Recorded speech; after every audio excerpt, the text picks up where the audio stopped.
Welcome, dear friend, to Godly Sleep, a place where your heart can finally rest.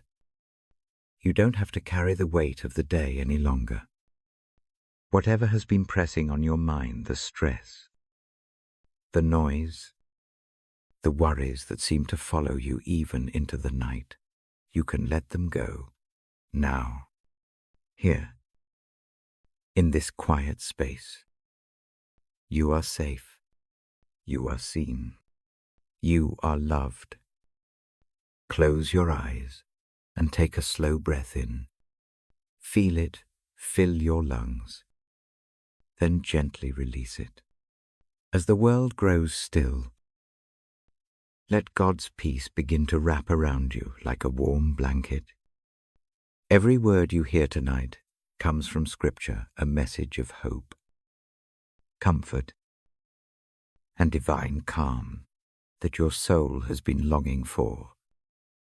When you can't sleep, when the world feels heavy, when you just need a moment to breathe again, come back here. You are not alone. Thousands of hearts are listening with you tonight, resting under the same promise of peace that God gives freely to all who seek Him. Here at Godly Sleep, we believe that rest is more than just closing your eyes. It's allowing your spirit to be renewed in the presence of the one who loves you most. So find a soft place to rest. Let go of your thoughts and allow the Word of God to lead you gently into peace.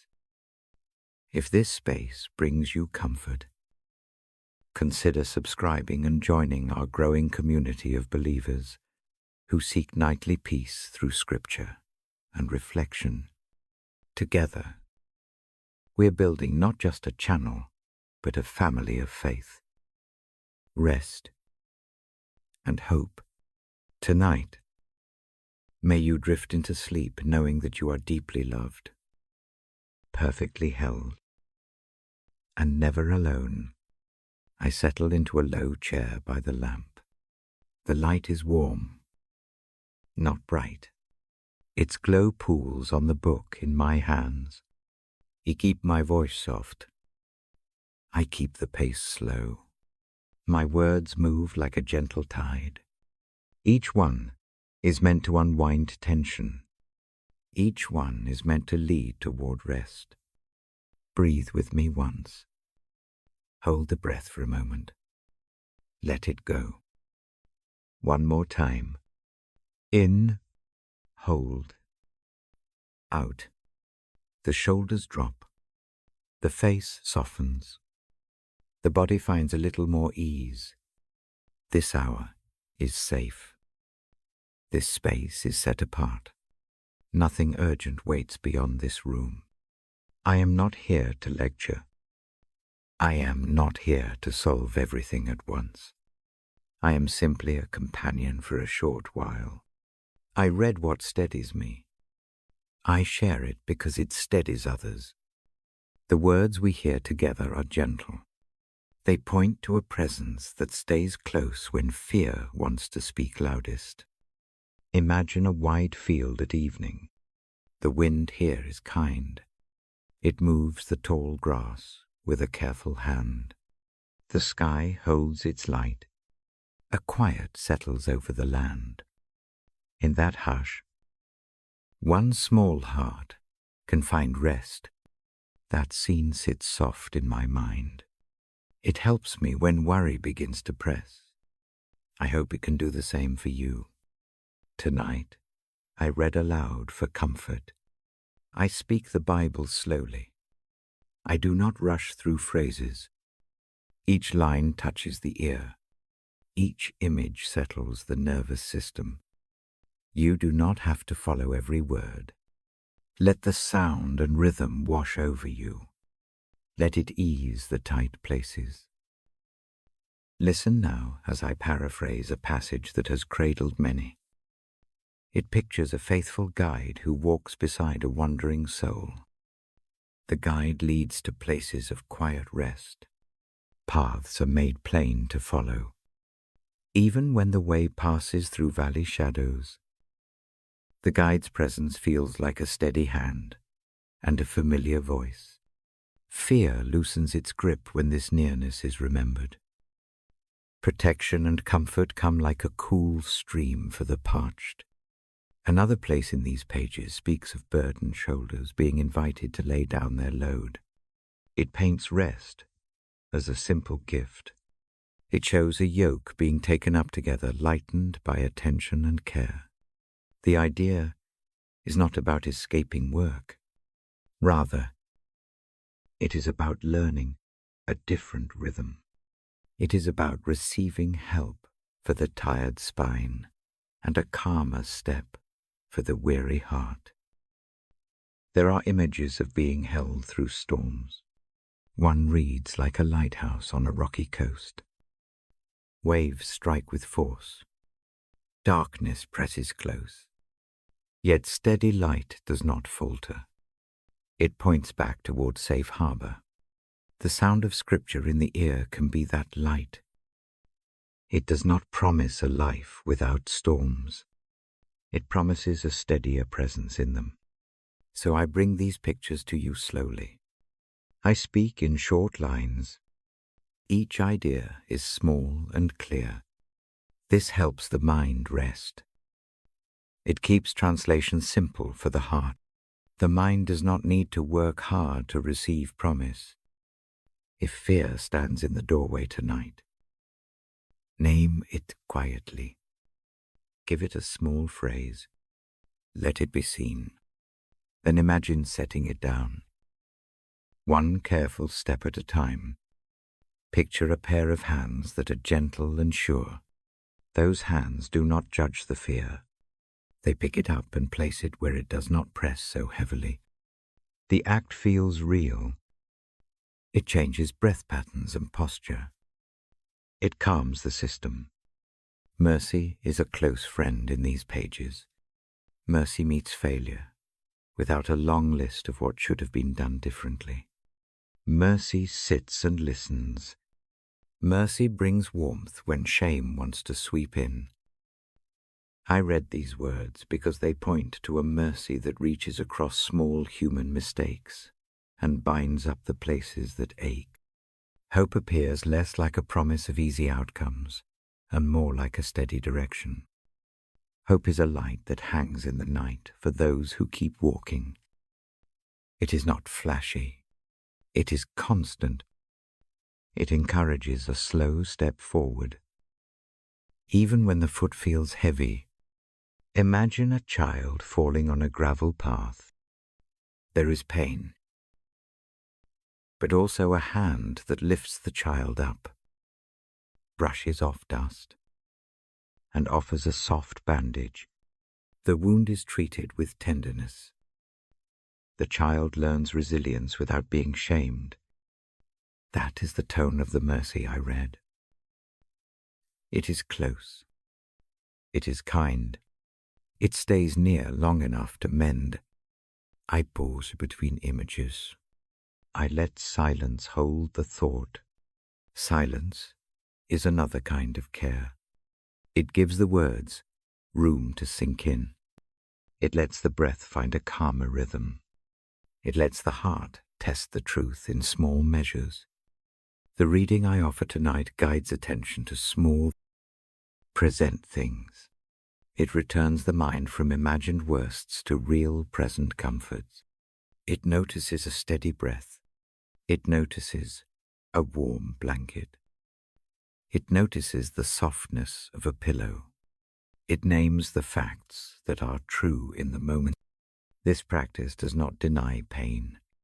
It simply refuses to be dominated by imagined catastrophes. If rest seems distant, try a simple practice with me. Lay a hand over the chest. Feel the rise and fall. Count slowly to 4 on the inhale. Hold for 2. Release for 6. Let the exhale be longer than the inhale. The nervous system listens. It shifts toward calm. Repeat for a few minutes. You will not solve everything, but you will create a space inside where truth can come. Truth often speaks softly. It does not force itself in. It simply states what is real. God cares. Love is present. Mercy is available. These are not grand statements meant to complicate. They are small facts meant to shelter. Rest grows in that shelter. Fear loses its loudness there. I want to share an image of a home at dusk. The door opens. A lamp is lit. Food simmers on a low flame. The noises of the day slow. A chair creaks as someone settles into it. Conversation becomes gentle. The house seems to breathe. This picture carries a quiet comfort. It suggests a rhythm for the soul. To be invited inside is to know welcome. Let the sound of the Bible reading be the lamp in the doorway. Let it mark the transition from bustle to quiet.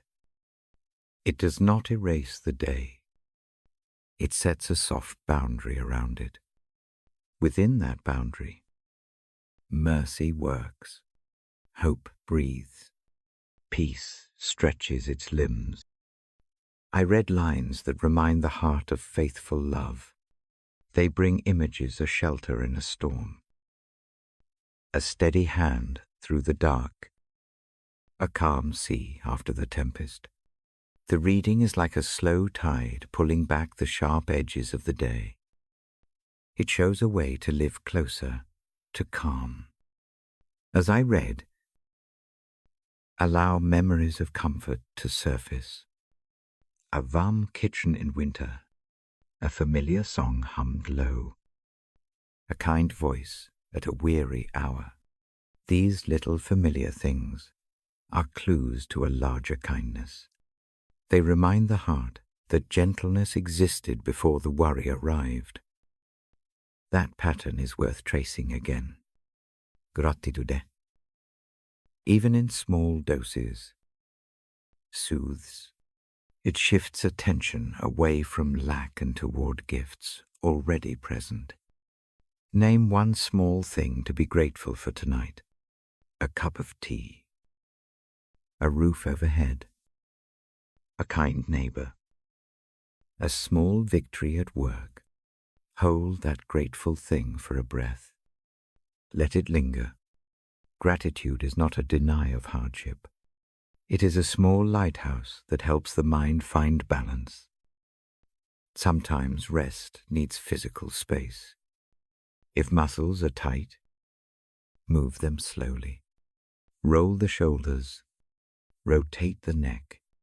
Stretch the arms like waking an old cat. Move with care. Keep the motion small. Let it feel like an offering of kindness to the body.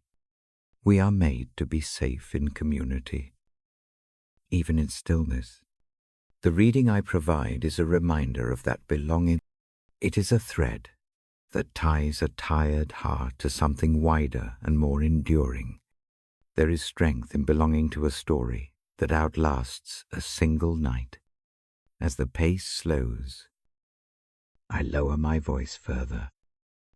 The lamp dimmer clicks down. A page turns.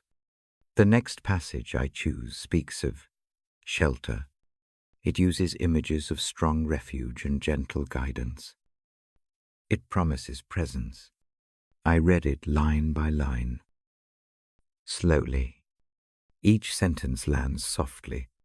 The words fall into the body like rain into thirsty soil. You may find eyes closing. That is welcome. The voice continues. But it also makes space for sleep. If rest comes, lead it. I will continue in a way that respects the quiet. The reading will not fight sleep. It only accompanies it. Before I move on to the next part of tonight's program, I want to leave a simple blessing. May your breathing grow slower and steadier. May your muscles loosen as if a warm hand rests on them. May fear, for now, step back into the distance. May hope take a small seat beside your heart. Mercy walks near. Peace is within reach. When I close this section, it will be with care. The next part will deepen into longer readings. They will sit like soft blankets across the mind. For now, stay where you are. Let the words I have shared settle. Let the images anchor. If sleep comes, may it be a gentle thief that steals away the edge of the day. I turn the page and let a longer passage begin. The tone is slow and steady. It is measured. It leans toward assurance rather than argument. I read to soothe. I read to remind. I read because small truths repeated gently become a refuge.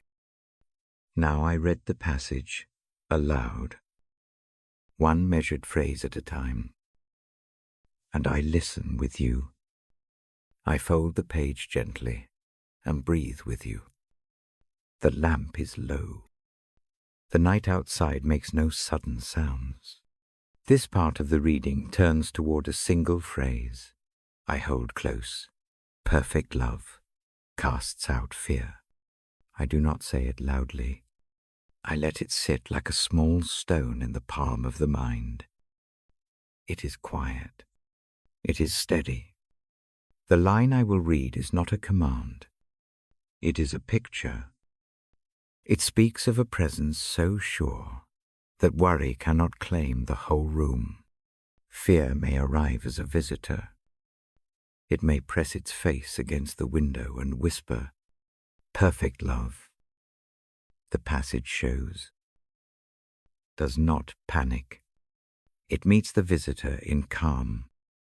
When I read those words aloud, let them feel less like doctrine and more like an offered hand. Picture a dark room with a single candle. The flame is small. It does not explode into brightness. It simply pours a warm circle. Within that circle, shapes stand clear. The edges of things lose their menace. The darkness is not gone, but its power to frighten is softened. That is how this love works. It does not remove mystery. It removes the part of fear that sharpens into torment. I keep my sentences short now. I slow the vowel sounds. Each breath is careful. Consider the body for a moment. When fear tightens, the chest lifts, the throat hardens, the jaw clenches. Bring a hand to the sternum. Press with gentleness. Feel the heartbeat. Let your palm be a reminder that you are still here. Love comes like warmth under that hand. It is not a trick of the mind. It is a small, tangible rest. This love is not impressed by a list of failures. It notices the small, honest places. It attends to what is raw. It does not tally faults. It reaches into the night anyway. Imagine a parent by a child's bed. The child wakes from a dream and says the name of a fear. The parent leans over and listens. There is no reheating of old scoldings. There is only the cool hand, the soft voice, and the blanket tucked in anew. That is the posture I read about. It is soft. It is close. I give space between lines. Silence is part of the reading. Let the quiet breathe in the words. If anxiety tightens your breath now, try a practiced pause. Inhale slowly to 4. Hold for 2. Exhale to 6. Let the out-breath be the long. The body notices. The mind follows. The longer exhale signals safety to the nervous system. It is a small, faithful thing to do. When the phrase says fear is cast out, it does not mean all trouble disappears. Storm stillkomme. Night stillfalls. The image is of fear losing its authority. It cannot dictate anymore. A better voice speaks. It speaks with patience and clarity.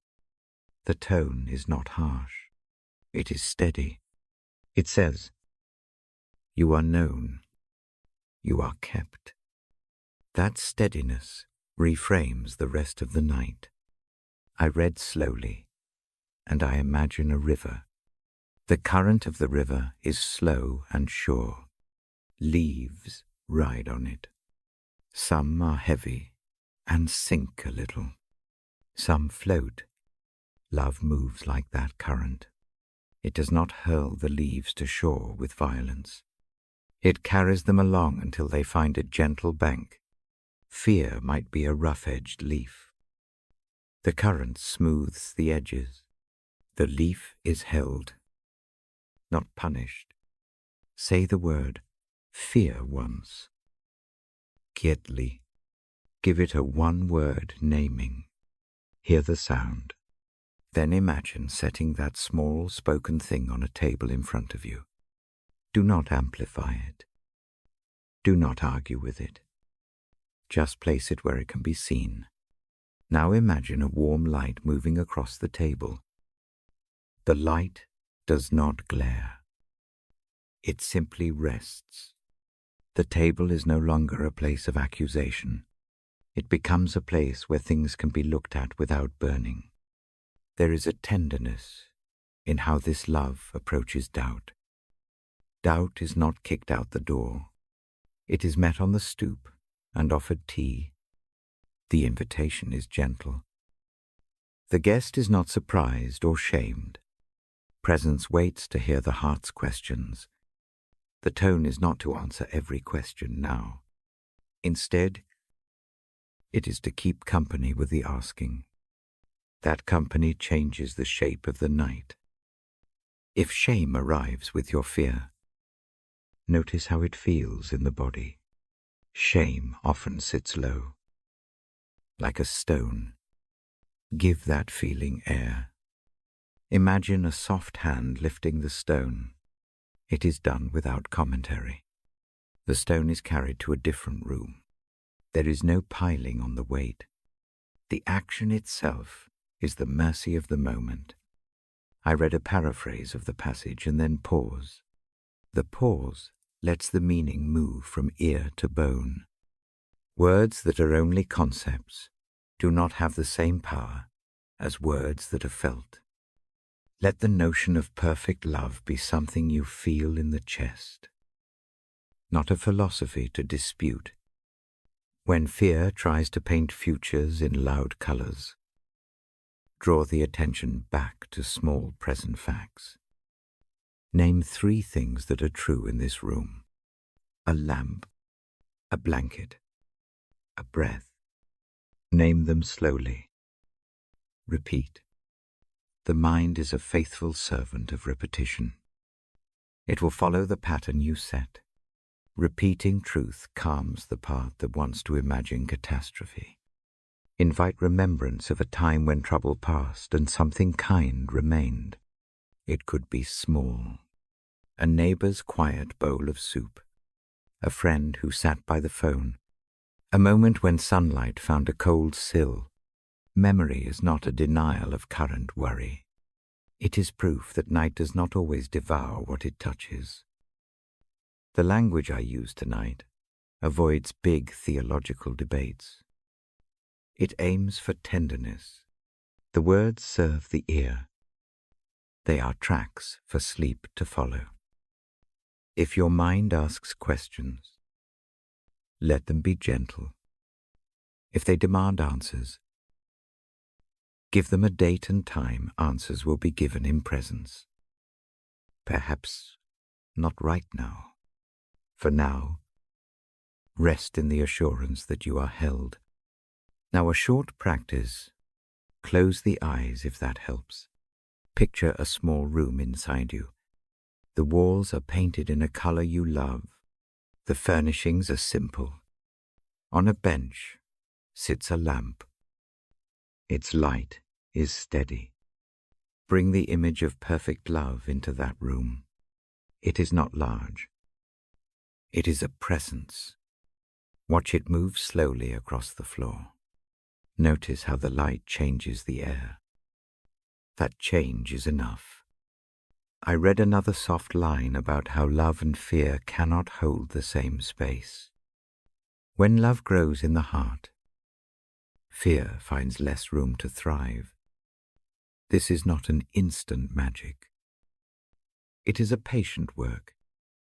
A garden does not bloom overnight. The gardener returns each day with a small, faithful hand. The soil is turned gently. Water is given in steady measures. Over time, growth happens. Expect small changes. Celebrate them. If the night brings vivid images of future harm, use a holding technique. Imagine a small box. Give it a lid. Place those images inside. Close the lid. Place the box on a high shelf inside the inner room. You do not abandon prudence. You place the imagined things where they cannot rummage through your sleep. As I read, breathe with the rhythm of the words. Let the cadence of the sentences match the slowing heart. The reading is deliberate. It matches the tempo of a lullaby. You do not have to follow every idea. The sound itself is companionable. It moves like a hand stroking a back. Trust the sound enough to let the muscles peel back their armor a little. There will be nights when fear is loud, despite all this. On such nights, take small actions. Sip water, open a window a few inches, and hear the night air. Put a soft weight across the feet, and imagine it anchoring the body. These acts are not cures. They are ways to remind the nervous system that it is allowed to relax. I remind you now, this love does not arrive because of performance. It is not earned by staying brave. Until one collapses, it is given. It is a gift. Gifts are not transactional. They come with no receipts. No expectations of repayment. This truth is softening when it is allowed to land. Mercy is paired with that love. Mercy attends to the small hurts. It tucks them in. It stitches with quiet thread. It is not theatrical. It is invisible mending. Notice where the body feels torn. Picture the slow, steady work of mending. Feel the warmth of the thread passing through. The touch is calm. The wound is not ignored. It is cared for. If sleep seems near, do not shame yourself for it. Let the eyes close. If wakefulness lingers, hold the words of love lightly in the mind. Let them be a pillow for thought. If the heart wakes again in the night, come back to the breath. Come back to the small lamp in the inner room. Come back to the steady hand that does not condemn. I will read a passage now that leans into this embrace. It will be slow and measured. Each line will be a small step toward the center of rest. You are invited to listen without the burden of response. Listening alone is an act of trust. Before the reading continues, take one more slow breath. Place that hand once more over the heart. Feel the warmth under the palm. Name the warmth as presence. Let the lungs expand with that knowledge. Let the exhale carry away a little fear. I lower my voice. The pages turn with a soft sound. The lamp keeps its steady circle. The next lines will speak of the quiet power of love to make room in the heart. They will not promise a painless life. They will promise presence in the pain. When I finish this section, I will pause long enough for the words to settle. Then the reading will move into longer passages, deeper blankets for the mind. For now, rest in the thought that love reaches where fear presses hard. Let that reach be the last sensation before sleep or quiet wakefulness takes you. Now, slowly, I read the next lines. Each phrase is small. Each image is an invitation to ease. Listen. Let the sound be a careful companion. I hold the book open on my lap. The lamp throws a soft pool of light across the pages.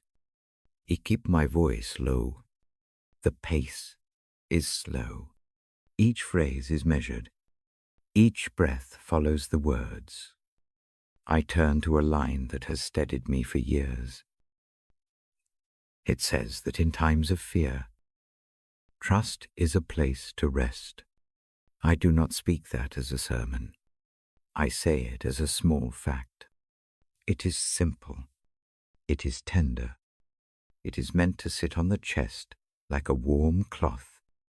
When fear comes, I notice it first in the body. The shoulders pull up.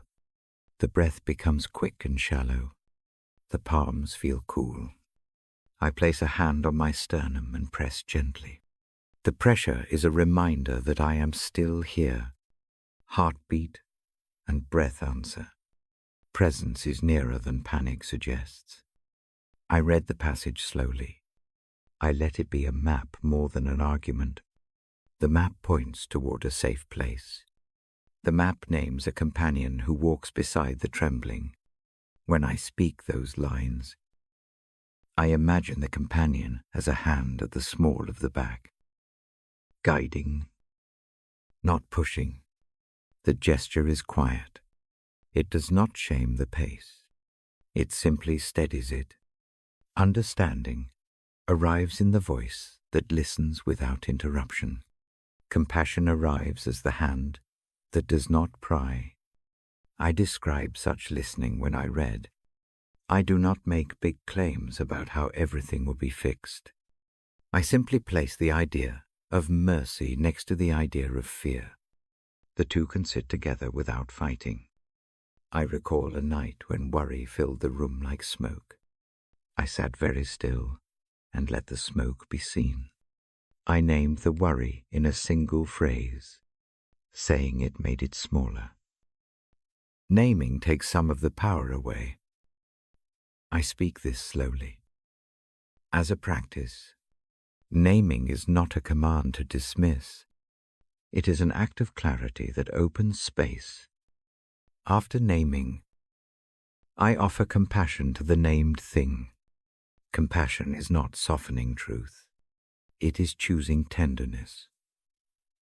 In the face of pain, I take the same tenderness I would show a child who wakes and calls out the name of a nightmare.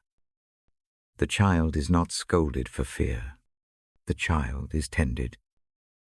That tending matters. It teaches that night does not have to be a place of accusation. I guide the attention towards small, steady things.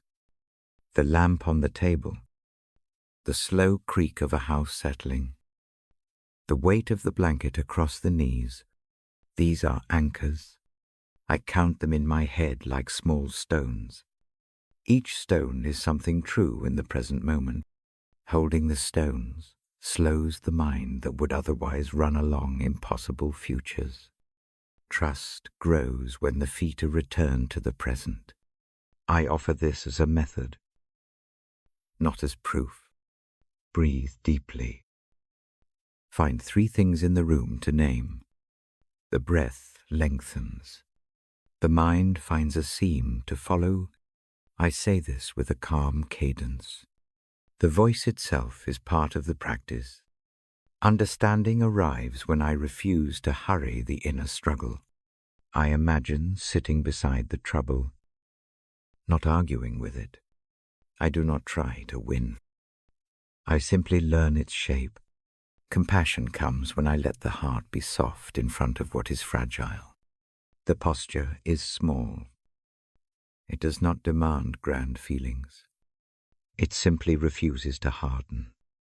When shame visits, it usually speaks in a still, heavy tone. It makes the body bow forward. I lift my own chin with a finger. This tiny motion feels ridiculous and real. The act counters shame's gravity. I speak of small acts because small acts pattern the nervous system toward safety. They are manageable in the dark. I describe compassion like a blanket. It is not flashy. It is not bright. It is steady and warming. It covers the shoulders and the aching places. It does not erase the trace of injury. It helps the edges to calm. I name this image as I would with a friend. I do not lecture. I simply hand over the blanket. There is a line that comforts when I am afraid. I put my trust in the one who keeps watch. I say it in the present tense. Saying it now moves it from memory into living present. The present tense helps the body to accept the idea in real time. It is not just something that belonged to the past. It is near now. I invite a small visualization. Picture an inner room with a low bench. On the bench sits a lantern. Its glow is not hurried. It is kind. I place the lantern near whatever fear I am holding. The light does not chase the darkness away in a violent rush. It simply rests. And in that resting, the edges of fear become less sharp. The light knows how to stay a patient companion. Compassion hears the questions that arise. Often the mind demands explanations it cannot give. I do not promise answers in this hour. I promise a presence that listens. Listening itself changes the shape of the night. It tells the mind that it is not alone in its asking. I teach a brief practice of speech without debate. Name one thing you fear in one short sentence. Say it softly in the mind. Then follow it with a sentence of kindness for yourself. Keep both sentences short. The first sentence is honest. The second sentence is soothing. This two-line exchange is a discipline of care. It trains the heart to hold both truth and gentleness. Mercy appears when I stop rehearsing worse outcomes. Instead of spinning futures, I consider what is needed in this moment. Do I need water? Rest. A change in position. A quiet activity to slow the mind. Practical acts are often hidden forms of compassion. They teach the body that someone cares for the basic needs. I read lines that remind me that gentleness can be a form of strength. Strength does not always roar. Sometimes it sits, patient and quiet, and offers a warm cup. I lean into that image when the night feels loud. Its simplicity steadies me. It is a practical, human kind of courage. When worry insists on rehearsing the past, I set a small boundary. I imagine placing the past on a shelf. I do not throw it away. I simply put it where it will not crawl into my sleep. The act is deliberate and calm. It is another small discipline that says, this is not the time to unravel everything. Understanding is not the same as giving excuses. It is seeing how wounds make certain reactions likely. Compassion is the tender response that does not punish the wounded for having been wounded. I say this slowly because the nuance matters. It shifts blame away from the struggling person and toward care. I read a short paraphrase about the kindness that accompanies trust. The kind voice is not a force. It is a steady presence that helps the fearful to breathe more fully. I try to make the rhythm of the reading match that steadiness. The cadence is unhurried. The vowels are long. The consonants fall like small stones. I pause here and breathe. The pause is a place of mercy. Silence sometimes speaks more firmly than words. It allows what has been said to sink into the muscles, into the jaw, into the belly. In the silence, I listen to my own breathing and to the slow work of compassion taking its place. If tears come, I do not rush them. Crying is a gentle pressure release. Tears are the body's language for grief and relief.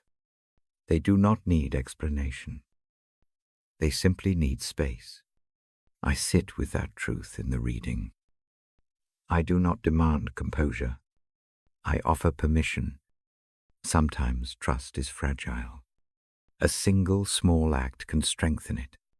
A quiet habit of return can build trust brick by brick. I encourage a gentle repetition. Return to the breath. Return to the lantern. Return to the short sentences of comforting truth. The repetition is not boring. It is a slow settling. I remind myself that compassion also extends to the act of waiting. Waiting is not always passive. It can be a faithful stance. It does not force outcomes. It keeps the heart in a posture of openness. When waiting is combined with a soft attention, it becomes a spiritual practice of tender trust. Before the reading continues, I offer a concrete practice. Place a hand on the rib cage. Notice the warmth under the palm. Breathe in slowly to a count that feels natural. Breathe out in a way that releases tension. Repeat 4 or 5 times. Each exhale is an offering. Each inhale is a receiving of the steady presence I spoke of earlier. I turn a page and let a longer passage begin. The text moves into images of shelter and faithful keeping. I read each phrase as if tucking in a small child. The words are not preached. They are offered like a lullaby. They move the mind from fear toward a quieter center. Compassion keeps a gentle watch through the night. It does not demand heroic feeling. It does not insist on dramatic change. It simply sits with the struggling heart and breathes with it. I write that image into the reading because it is practical and plausible. When this section ends, I will pause long enough for the words to settle. I will let silence breathe for a little while. The lamp will remain on. The pages will rest open. I will remain nearby in voice and presence. The next part will offer deeper passages and longer blankets for rest. For now I close with a short blessing of calm. May trust find a small seat in the chest. May compassion tend the places that ache. May the breath be steady. May mercy be the hands that do the quiet mending. I lower my voice. The lamp hums in the quiet. The pages turn with a soft sound. I prepare to read the next lines. Slow and sure, like footsteps down a gentle path. I settle deeper into the chair. The lamp keeps its gentle circle. The pages in my hand rest like a small raft. My voice stays low. The pace remains slow. Tonight, I turn to a passage that speaks simply and kindly about forgiving. The reference reads like a soft instruction: forgive, and you will be forgiven. I do not parade it as a test. I present it as a gift. Forgiveness in this reading is not an idea to argue over. It is a practical light for the night. It untangles heavy cords that bind the shoulders. It loosens clenched hands. It is meant to ease sleep. The tone is gentle. The invitation is plain. I begin by naming what forgiveness is not. It is not forgetting overnight.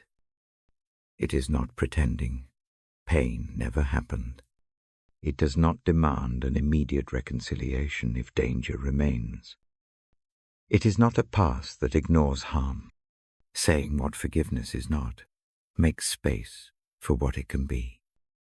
Forgiveness, in the passages I read, looks like a careful untying. A knot sits tight in a rope. The hand moves with patience.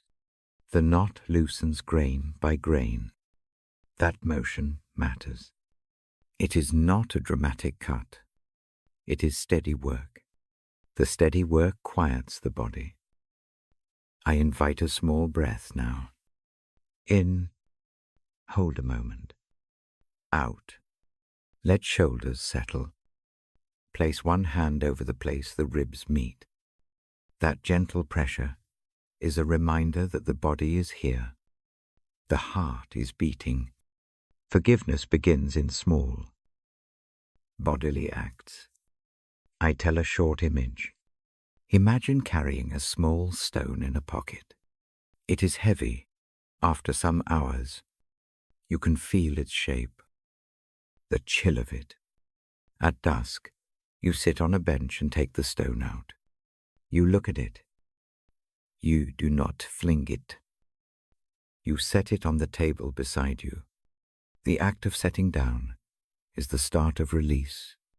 Forgiveness is similar. You do not throw away the memory. You place it where it can be seen without bruising your sleep.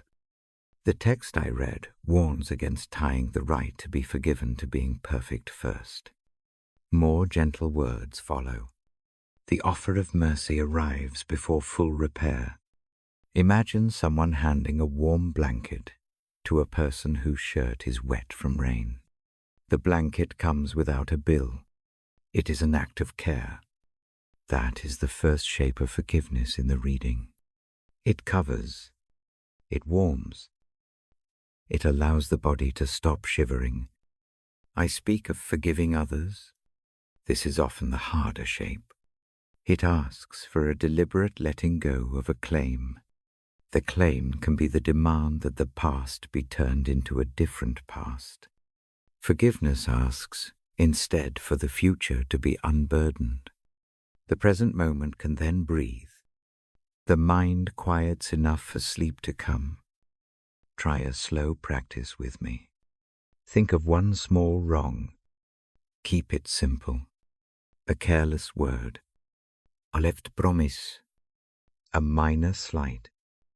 Do not pick at the largest wound. Start with a pebble. Say its name softly in the mind. Then imagine lifting the pebble in both hands.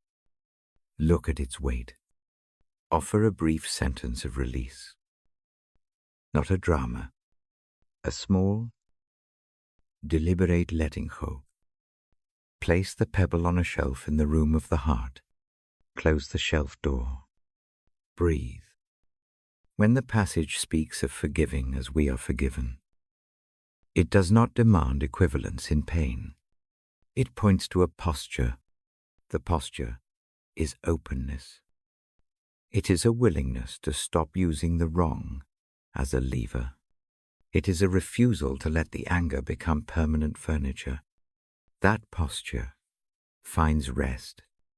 I also hold a reflection on self-forgiveness. Often the hardest person to forgive sits in the mirror. Shame can lodge like a splinter. The reading I choose brings mercy to that place.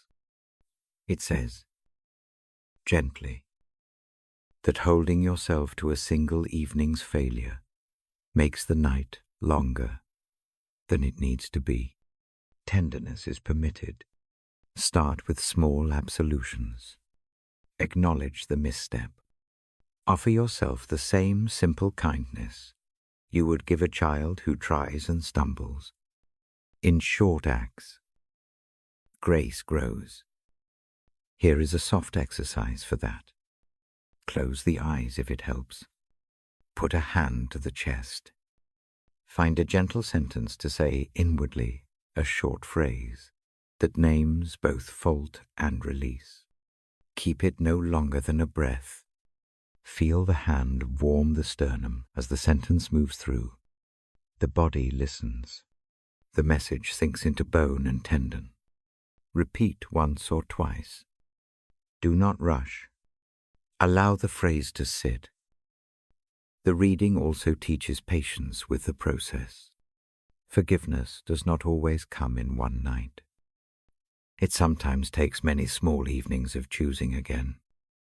The repeated small choices are not failure. They are fidelity. A lamp that is relit each night still counts as a lamp. The habit of returning to forgiveness is a slow tending of the soul. I offer another careful image. Picture a narrow river. On its bank sits a basket. Each hurt is a leaf. You collect a leaf, examine it, and place it in the basket. When the basket fills a little, you carry it to the water and let the current take the leaves downstream. You do not tear them. You do not shove them under. You allow the river to carry them. The river's motion is the passing of mercy over what hurts. Practical mercy often looks like small repair. If possible, a note of apology, a changed habit, a softer tone in an old pattern. These acts are not grand performances. They are bricks laid toward safer ground. If repair is not possible, mercy still works in the interior. It rewrites how the heart stores the memory. Forgiveness frees the one who forgives. This is not clever theology tonight. It is a quiet fact I have seen. Holding on can feel like control. It can also turn to weight. Letting go often brings an immediate ease. The shoulders drop by an inch. The breath lengthens by a beat. That physical shift is a small reward. If anger rises now, notice where it sits. Is it behind the teeth? Is it a knot in the belly? Name its place. Do not let it speak the whole evening. Offer it a single act of attention. Then give it a small task, like watching the breath for 2 slow cycles. This redirection does not bury the anger. It dignifies it while preventing it from hijacking the night. There is a line in the passage about not keeping a ledger of wrongs. Imagine a ledger with tiny columns and the same name written often. The reading suggests closing the ledger for tonight. Set it aside. The night is not the place to settle scores. It is the place to tend to the sleeping body. Closing the ledger is a practical way to stop rehearsing hurt. The passage also calls for a readiness to be forgiven. This readiness looks like receiving grace without bargaining. It looks like opening both hands to a gift. Sometimes the mind demands that forgiveness be earned again and again. The voice in the text says that a gift, by nature, arrives without receipts. This truth is a balm for the anxious mind. I suggest a short ritual to conclude this section. Imagine a small room with it. On its table sits a simple bowl of water. One by one, name the short hurts you are able to address tonight. For each, dip a fingertip into the water and touch the forehead, the temple, or the wearer's own wrist. The touch is a sign. It says this is being tended. You do not need drama. You need steadiness. Mercy, in the reading, is paired with memory. It does not delete the past. It changes how the past informs the present. A misstep becomes a lesson, not a chain. The sweetness of that change matters when the eyes grow heavy. Lessons do not have to be punishers. They can be teachers that tuck in and turn off the lamp when the learning is done. If tears come during this portion, let them come. Crying is a soft unbuttoning of a heavy coat. It is sensible for the body to shed weight. Tears do not weaken. They rearrange. I do not shame them. I simply name them as part of tonight's work. I read now a short paraphrase that draws these threads together. Forgive as you have been forgiven. Let go a little every night. Offer kindness to the self that still stumbles. Choose repair where possible. Tend what cannot be repaired in quiet ways. This is not a checklist. It is a gentle plan for the small hours. Before I move on, take 2 slow breaths with me. In, hold for a gentle count. Out. Let the exhale be a little longer. Place the hand over the heart. Feel the warmth there. The practice is simple. It nudges the system toward calm. It also reminds that forgiveness is often a bodily work, as much as a mental one. I will not demand a dramatic change before sleep. I will not tell the mind to stop thinking. I will offer steady images and small acts. The next part of the reading will fold these images into longer passages. Those passages will be soft blankets for the mind. They will not force answer or quick fixes. They will continue the work of rest. For now, close the eyes if it helps.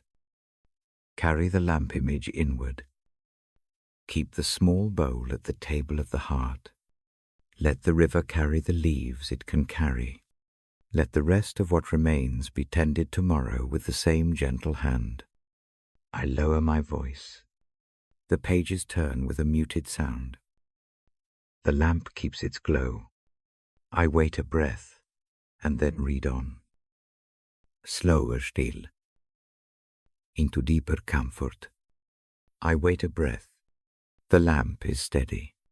The night holds its soft hush. I settle the book on my lap and let the next page open slowly. The words I choose tonight center on a single word, grace. They come from a line that says salvation is a gift, not a wage. My voice stays low. Each sentence is short. Each image is small. Grace is not a thing to earn. It is a hand that reaches first. It arrives unbidden. It is like a small parcel left at a doorstep. You do not prepare a list of achievements to receive it. The parcel sits there whether you are ready or not. You open it and find warmth. I keep the pace slow. I breathe between lines.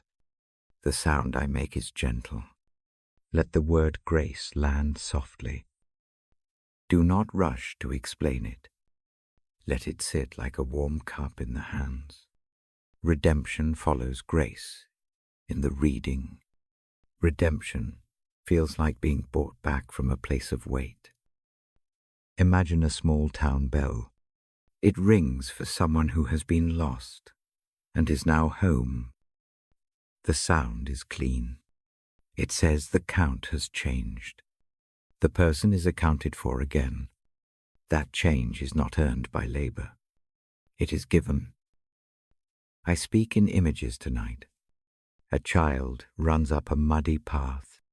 The coat is stained and heavy. An adult takes the child into arms and carries both to a basin. The water is warm.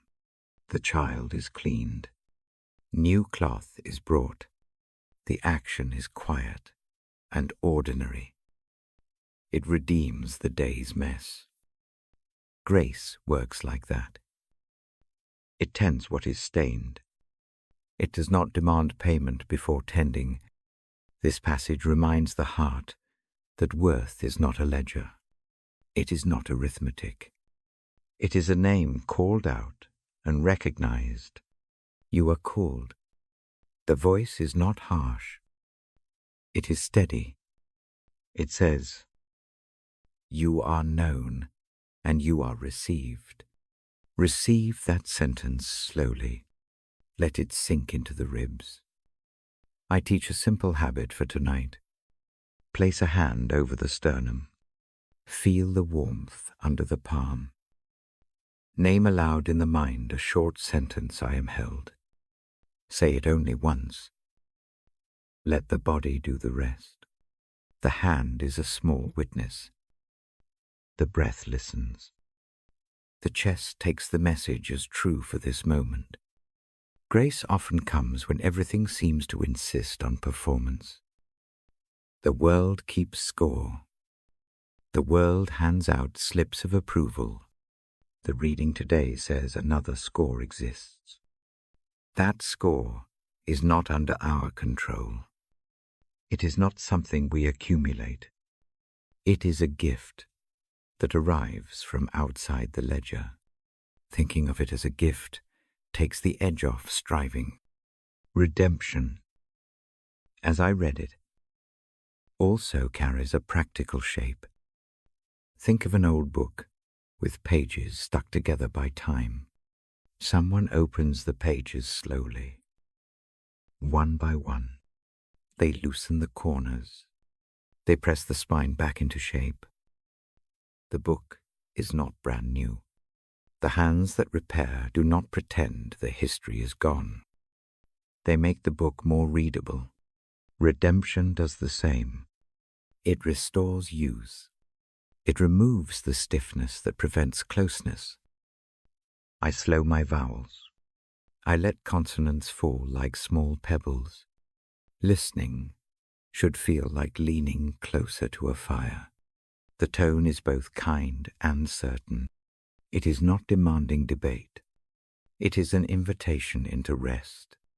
If worry whispers that gifts must always have strings, practice this little image. Picture a wrapped present. Untie the ribbon. Do not look for a note that says why it was given. Open it with quiet hands. Notice the texture of the wrapping. Notice the gratitude that wells with no need for explanation. Hold that gratitude for one breath. The reading also sketches a truth about faith. Faith is not a list of accomplishments. It is the hand that receives the parcel. It is the willingness to accept a warmth that comes without a condition. Faith in the passage is simple. It is trust in the presence of the giver. It is leaning toward the light already shining. I offer a short practice now. Close the eyes if that helps. Imagine standing at a small table. On it lies a wrapped gift. Your name is written on the tag. You reach for it. Open the box carefully. In the box is a soft garment. Slip it on in your mind. Feel the fabric against the skin. Let the garment be a symbol of being covered. Let your muscles relax around that image. Redemption often comes with a quiet price, paid on behalf of the one redeemed. That language can sound heavy. Tonight, I say it with gentleness. Think of a lock that will not open. A hand arrives with a key. The key turns. The door opens. The air changes. You step through and find a room where the work of repair has already begun. You do not pay at the door. You are led in and tended. The passage I paraphrase reminds that this work is not a reward for excellence. It is a rescue, given when rescue is needed. It speaks to the worn and the weary. It speaks to anyone who has ever felt small or not enough. The words are not theoretical. They are practical comfort for a late hour, when guilt tries to rewrite the facts of your life. Slow the mind with a simple counting. Breathe in for 4. Hold for 2. Exhale for 6. Repeat twice. Then say the single phrase, "This is grace given." Let the phrase fill only the space of one breath. Do not argue. Do not rationalize. Let the saying be a balm. Grace also changes the tone of how we see past mistakes. The history does not vanish. The colors may change. Though, a scene that once appears as accusation can be seen as education.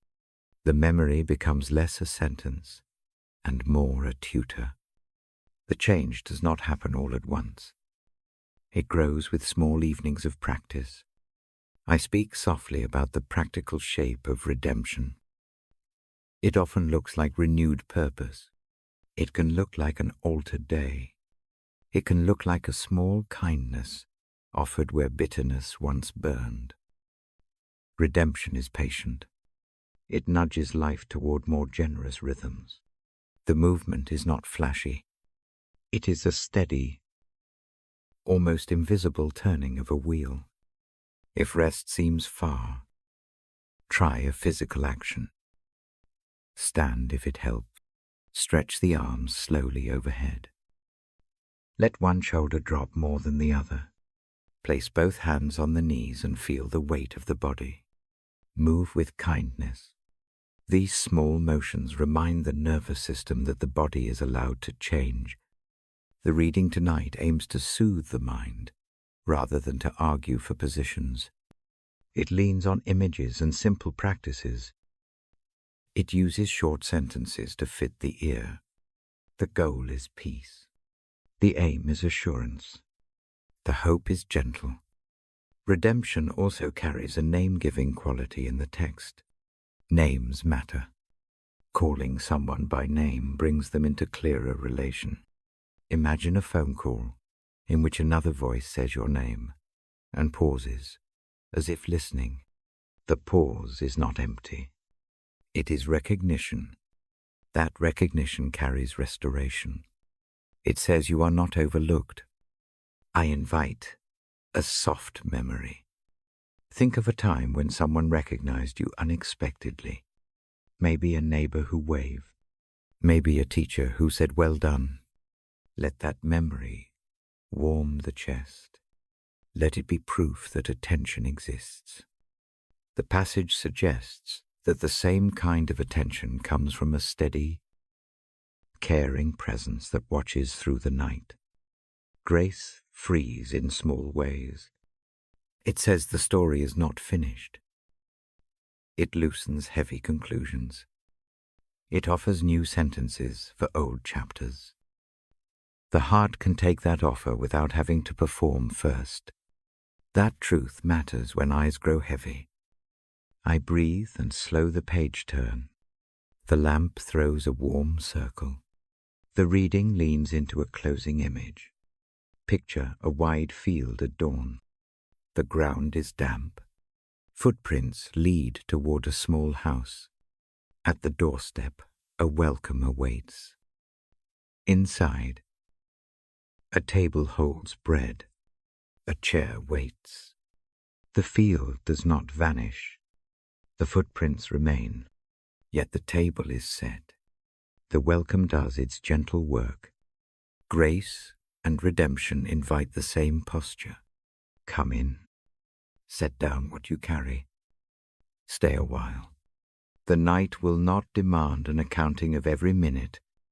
It will offer rest. It will offer warmth.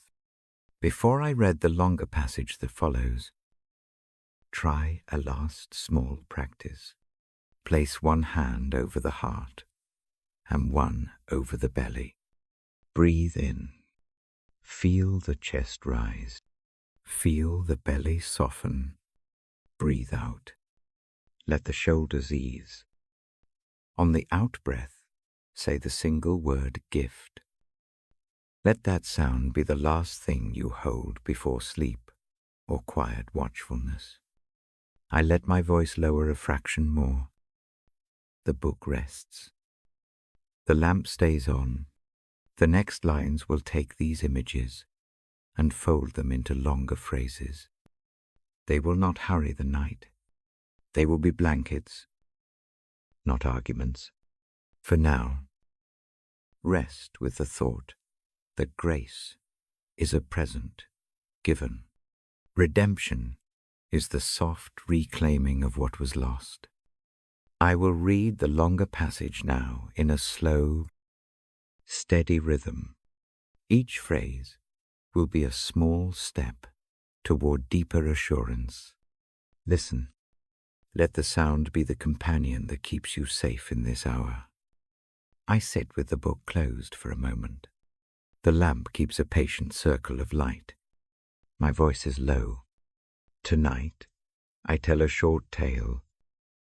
It is gentle in tone. It is meant to rest the mind. The tale begins in a quiet place. A small cloister rests behind thick stone walls. A narrow path runs there, shaded by old trees. A single garden sits at the heart of the cloister. The garden is plain. It is not perfect.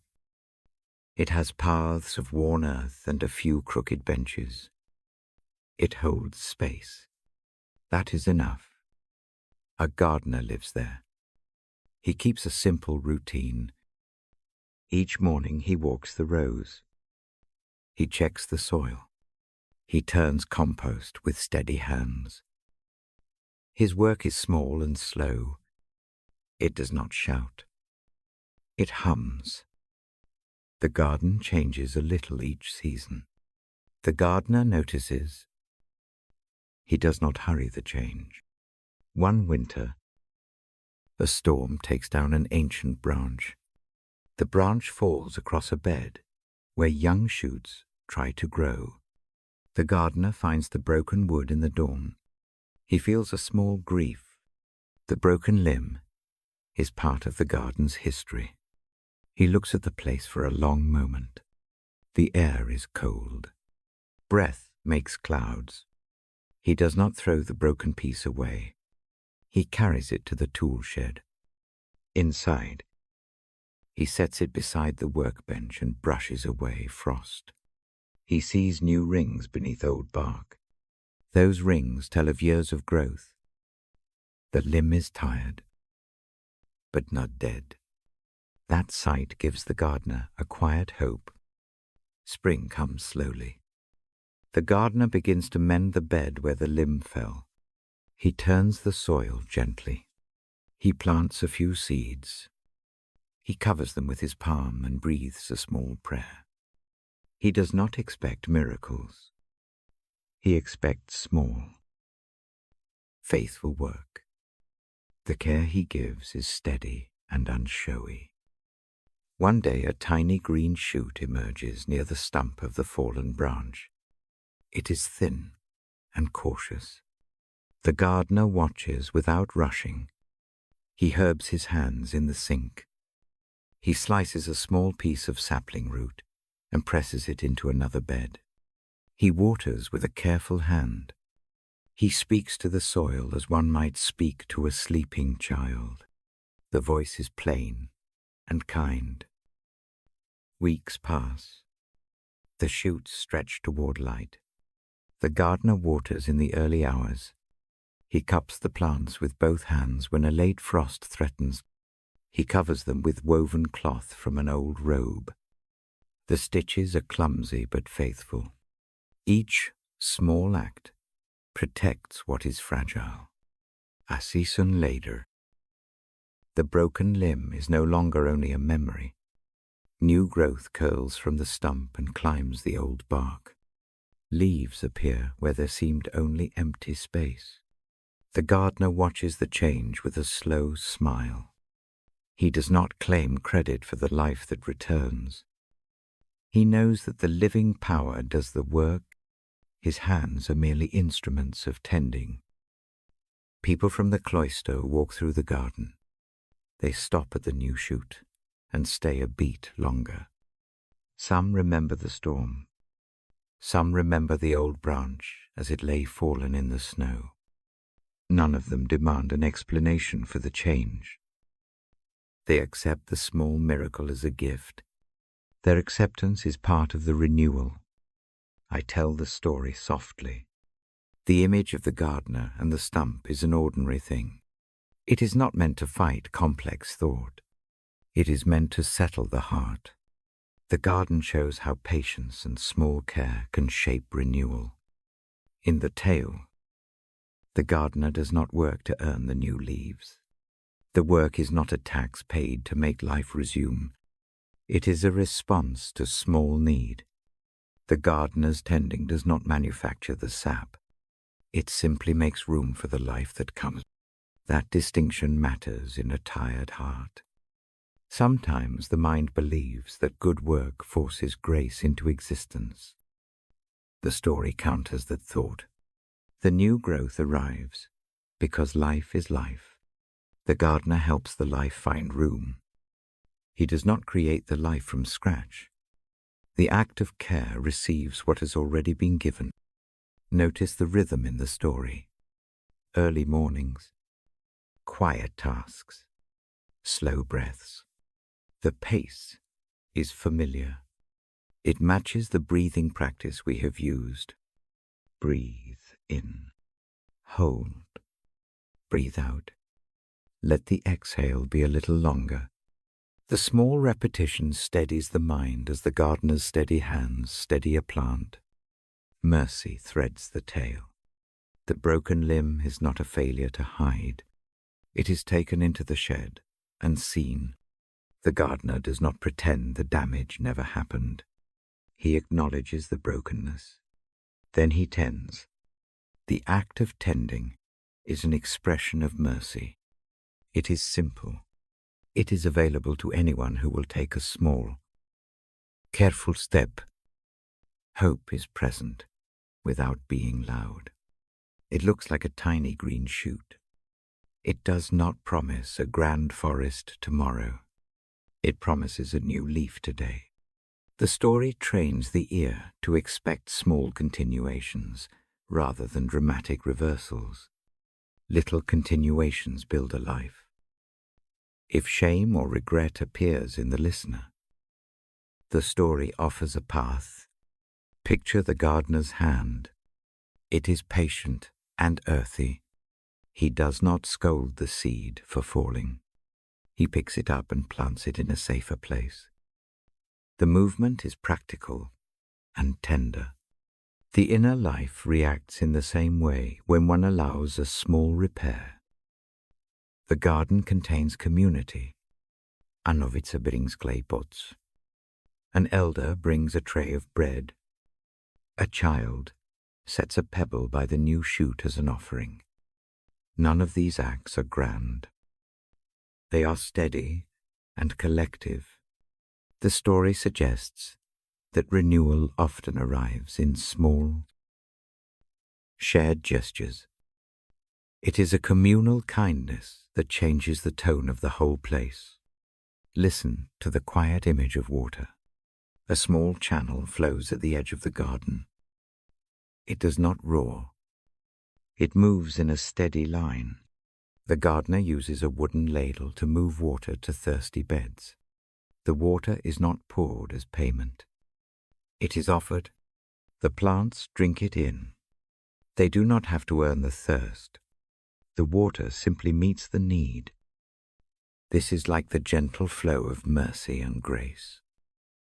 It moves past the stony places. It finds cracks in the soil and settles there. It does not negotiate for worth before it flows.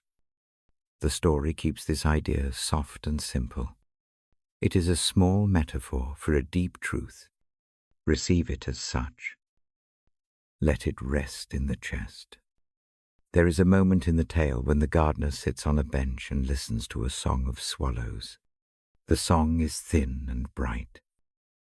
It does not demand attention. It offers presence. The gardener's shoulders loosen. He breathes longer for time. That long breath is a small sacrament in the story. It is a permission for rest. As the narrator reading this to you, a hand rests on the book and then moves to the chest.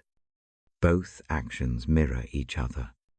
A living example is often easier to accept than an abstract statement. The gardener's life is not an argument. It is an offering for those who need to see quiet care at work. The tale ends in a simple way. The old branch remains in the shed. It is not discarded. It becomes a small bench near the garden gate. A traveler stops sometimes and sits there for a few minutes. They watch the new leaves and breathe. The bench holds the past without being a prison. It stands as a place where memory is honored and rest is allowed.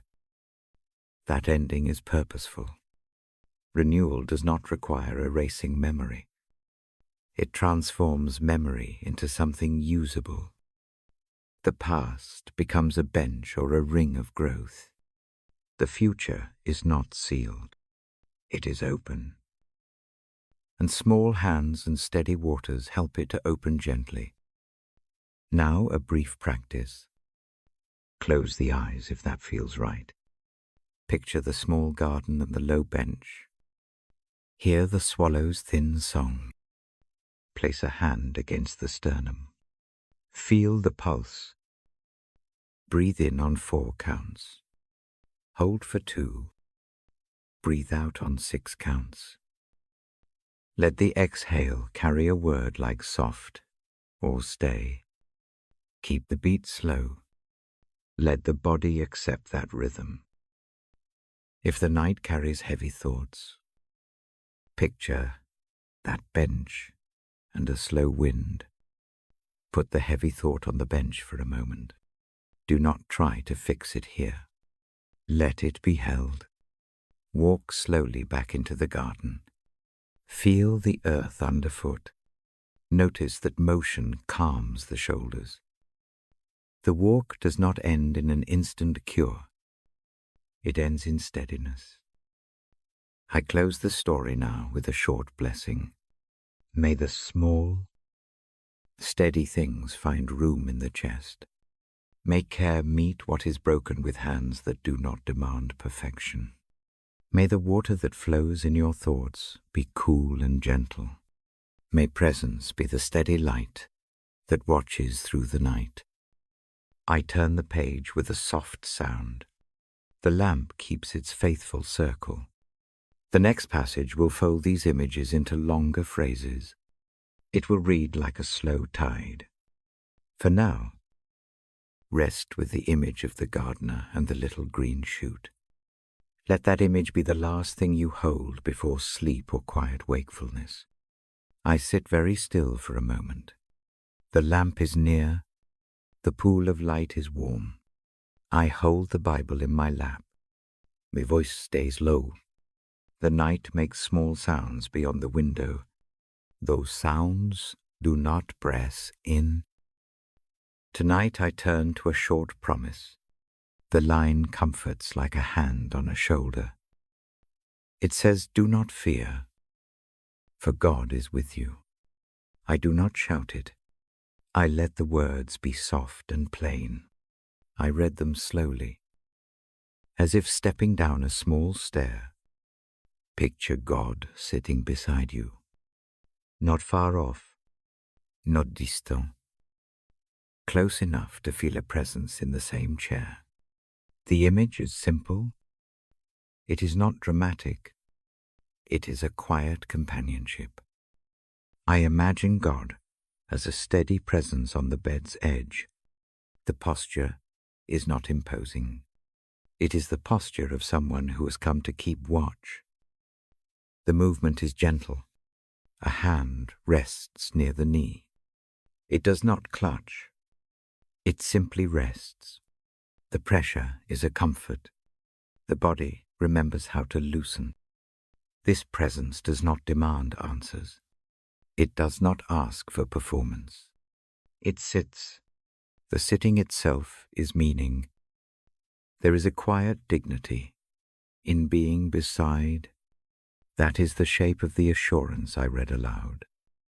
If fear is awake tonight, see it as a small object you can hold.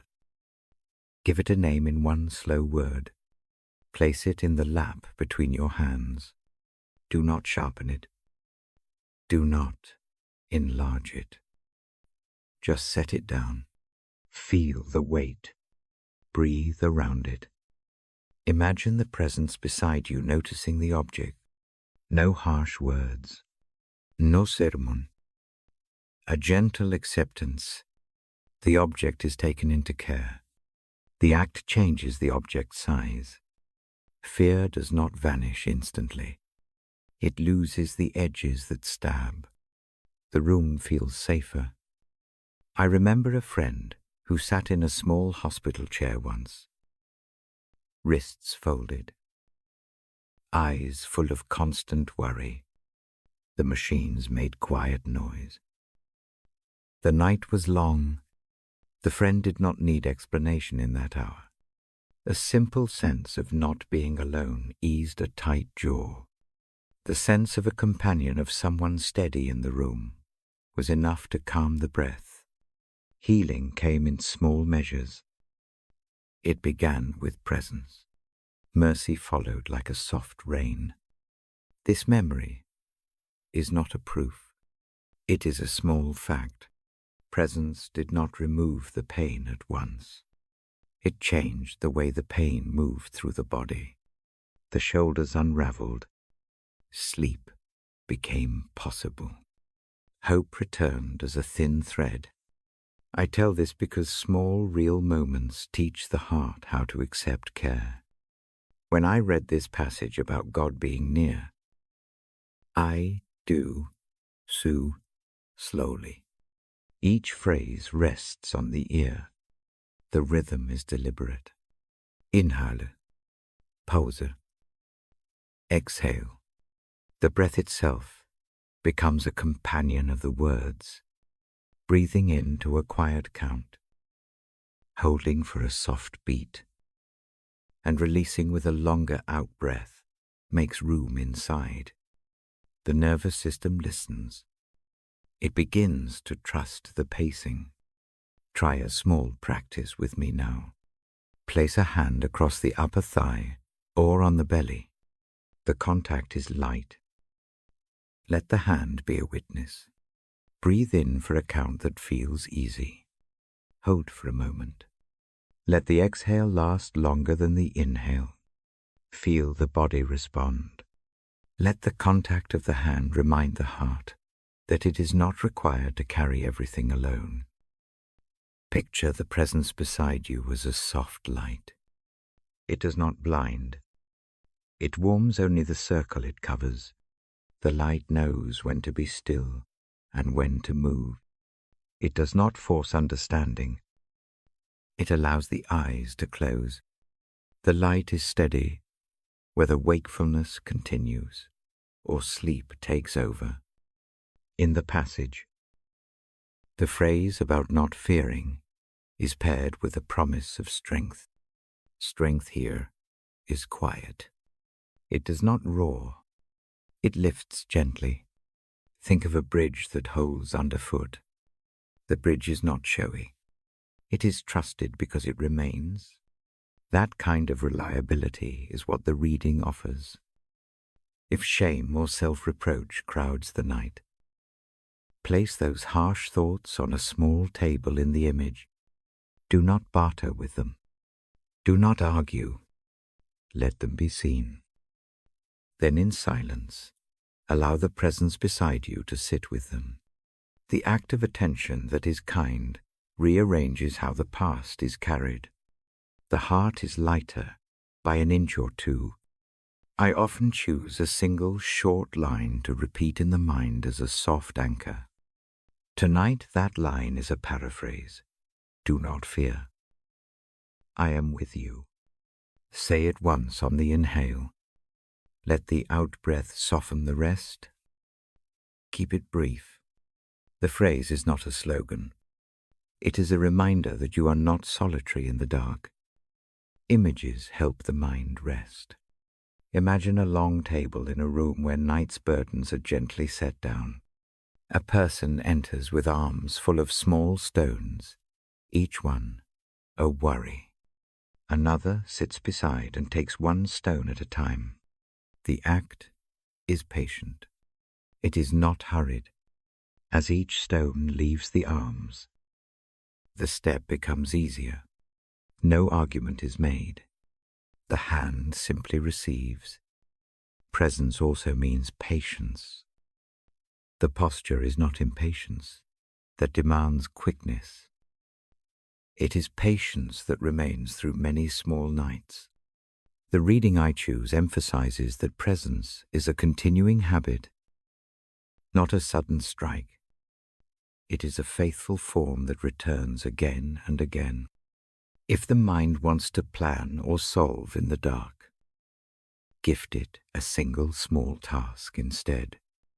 Choose a practical, quiet thing. Make a list of 3 small comforts in the room: a lamp, a blanket, the soft sound of the house settling. Name them slowly.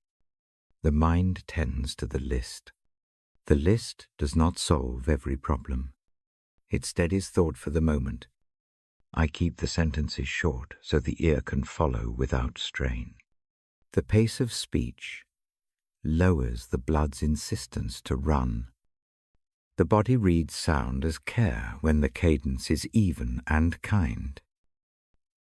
That is why I read this passage in the measured way I do. The words are not meant to press. They are meant to spread out like a soft cloth. Think of presence as a hand at the small of the back, guiding step by step along a narrow path. The hand does not push.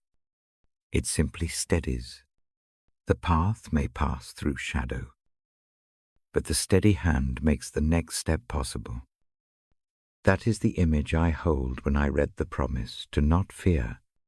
Sometimes presence appears in small, ordinary gifts. A neighbor brings tea.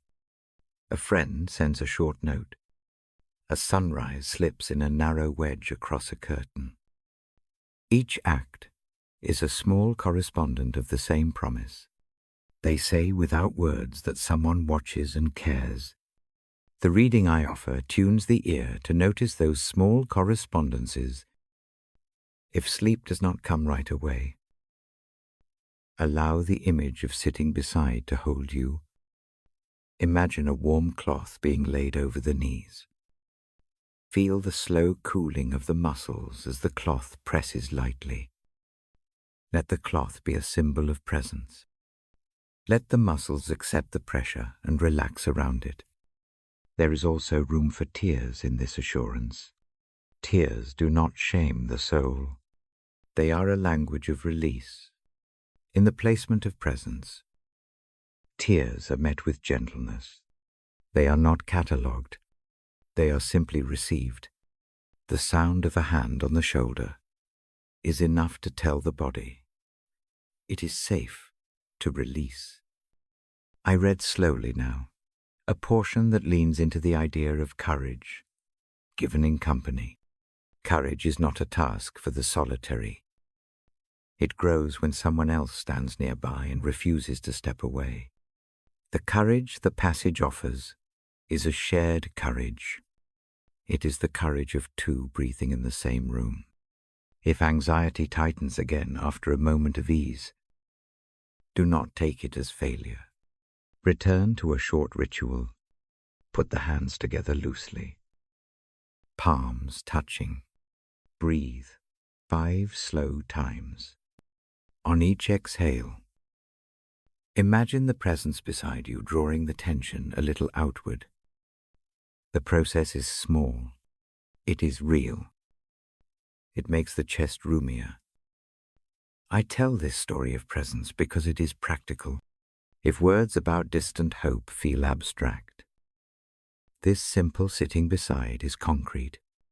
It has near senses warmth, pressure, steady rhythm, a lack of hurry. These are things that the body accepts without needing to weigh theories. As the hours grow soft, allow the image of presence to shrink to a single point in the chest. That point is a hearth. It glows without spreading heat aggressively. It simply warms the immediate area. Keep attention there for a few breaths. Let the steady glow wash the tight places in the chest. I move toward a small closing practice. Sit or lie where it is comfortable. Imagine the presence seated at the room's edge. Notice the light on the floor beside the chair. Send one small worry toward that light. Watch the light receive it. No drama. No demands.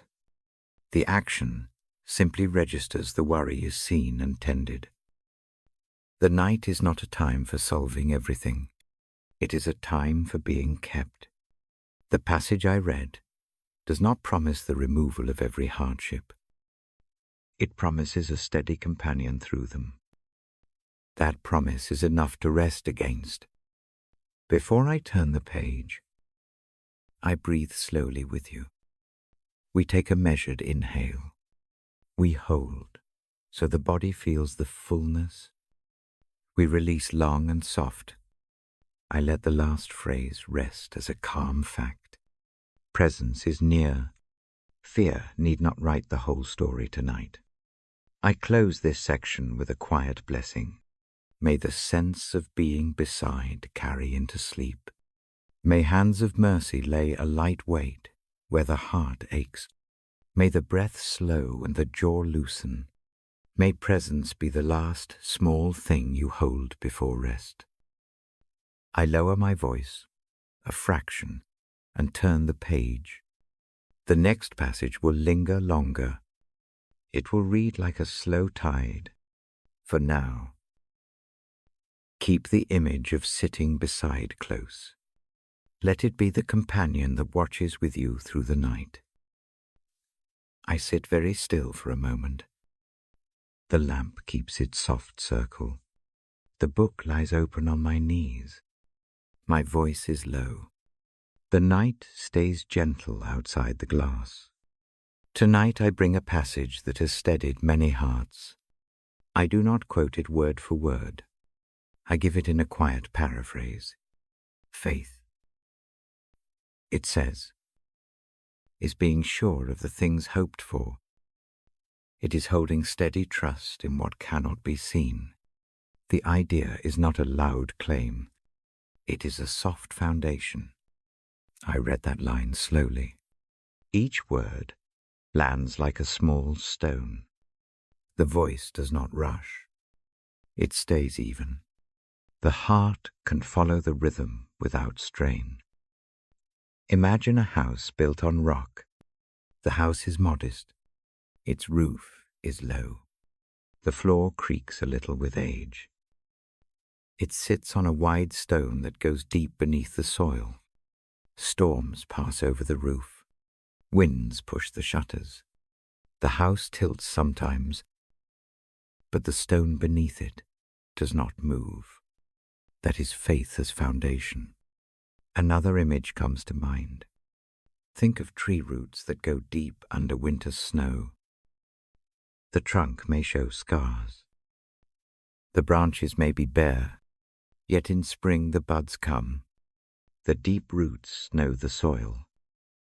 They work while nothing above ground appears to change. Faith is like those roots. It works quietly beneath the surface. I slow my breathing. I keep sentences short. Each sentence is meant for an ear that is beginning to close. Each image is meant to rest inside the chest. Faith does not mean pretending the wind is not real. It does not refuse to see the broken window panes. It means standing with a steady underside when the gusts come. It means having something solid beneath the feet, even while sight is limited. Place a hand over the sternum now. Feel its warmth. The touch is a small proof. The pulse answers. The breath moves in and out. These small facts are foundations too. They are tangible. They are near. Faith begins with small, real things. I read a short phrase again, in the paraphrase. Faith is confidence in what we hope for.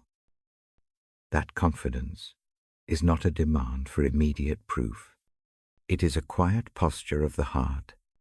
It trusts that the unseen will have weight in time. The posture is simple. It is steady. Try a small visualization with me. Close the eyes if it helps. Picture a low bridge crossing a slow river. The bridge is old. Its stones are worn smooth. Mist hangs over the water and hides the far bank. You stand at the bridge's edge. Your foot goes onto the first stone. It feels firm. You take the next step. The mist does not reveal the end. You keep walking because each stone supports your foot. That step-by-step trust is a kind of faith. Label the stones in your mind. The first stone is breath. The second is memory of a kindness. The third is a small practice. You can return to prayer. A brief verse. Singing a line under the breath. The stones are simple. They are the small acts that make unseen ground usable. Faith grows not from grand claims, but from repeated small returns. A lamp is lit each evening. The same hand tends it. The habit is not dramatic. It is reliable. Over time, the light changes how the house feels. That steady carrying of the lamp is a way faith builds.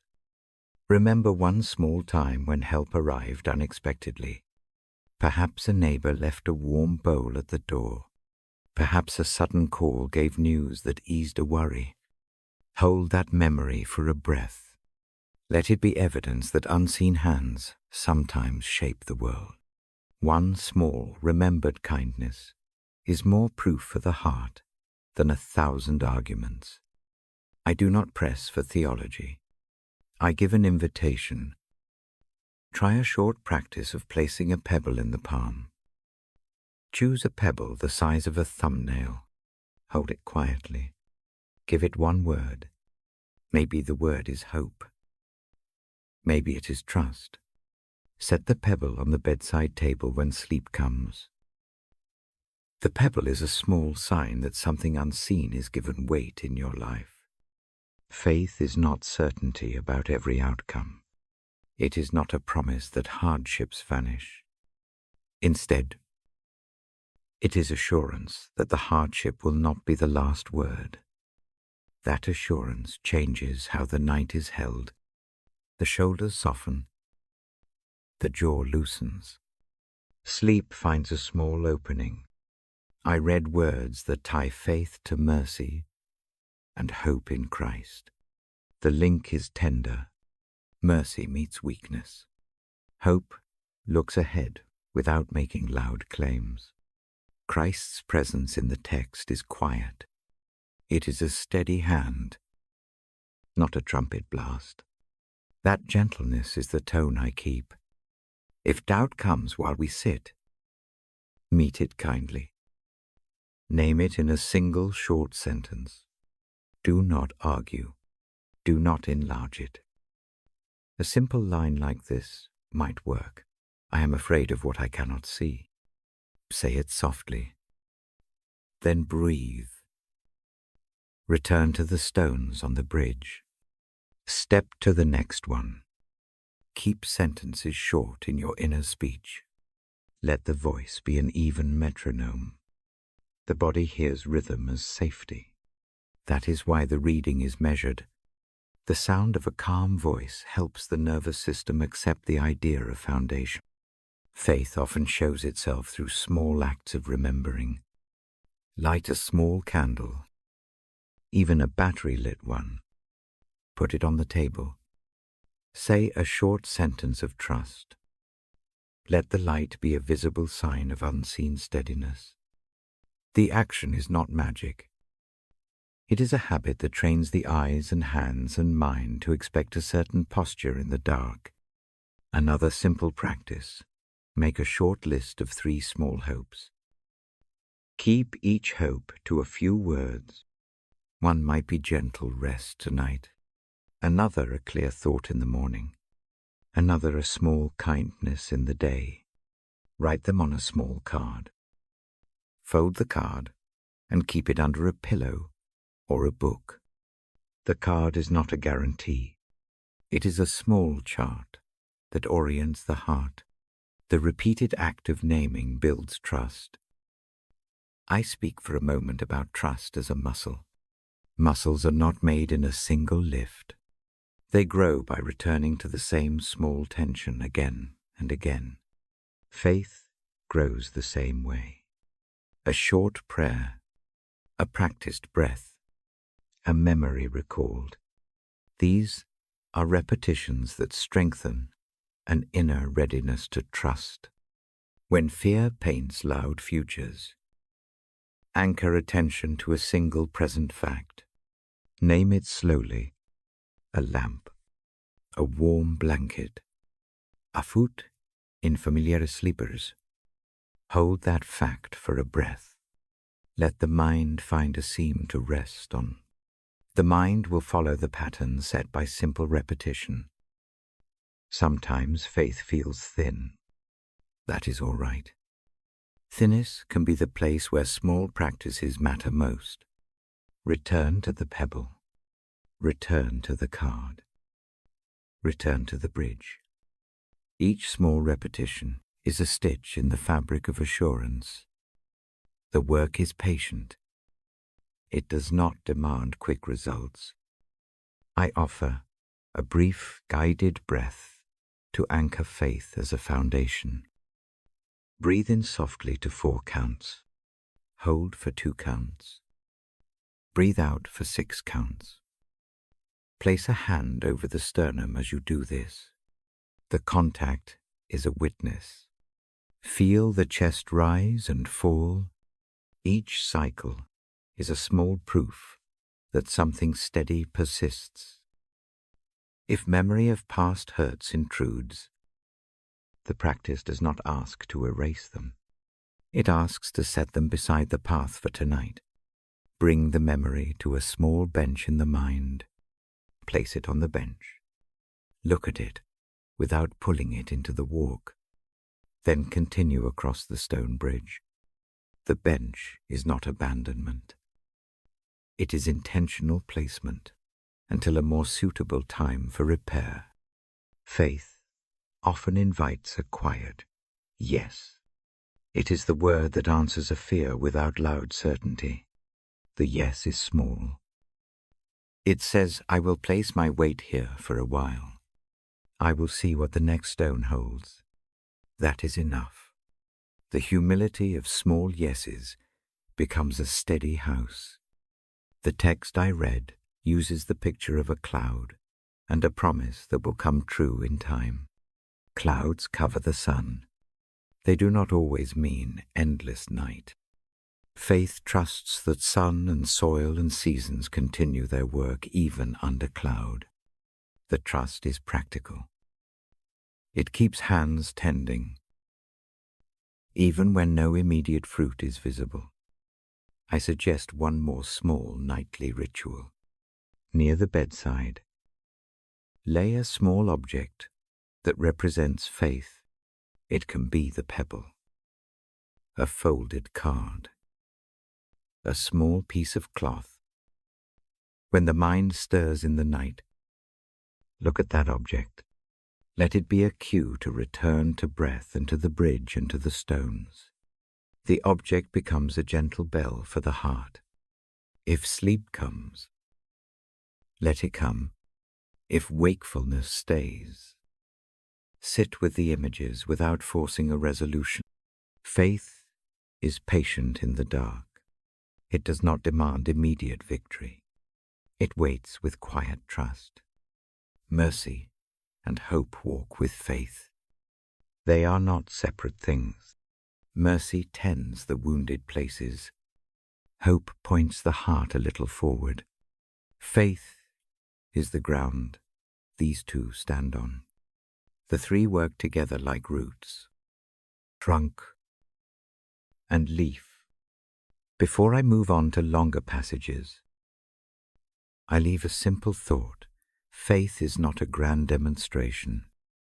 It is the small choice to trust the next step. It is the repeated practice of returning to the breath, to the pebble, to the memory of a kindness. It is enough for tonight. I close with a brief blessing. May the slow steps of faith find firm stones under your feet. May mercy heal the small breaks. May hope hold a soft line into tomorrow. May the breath be steady.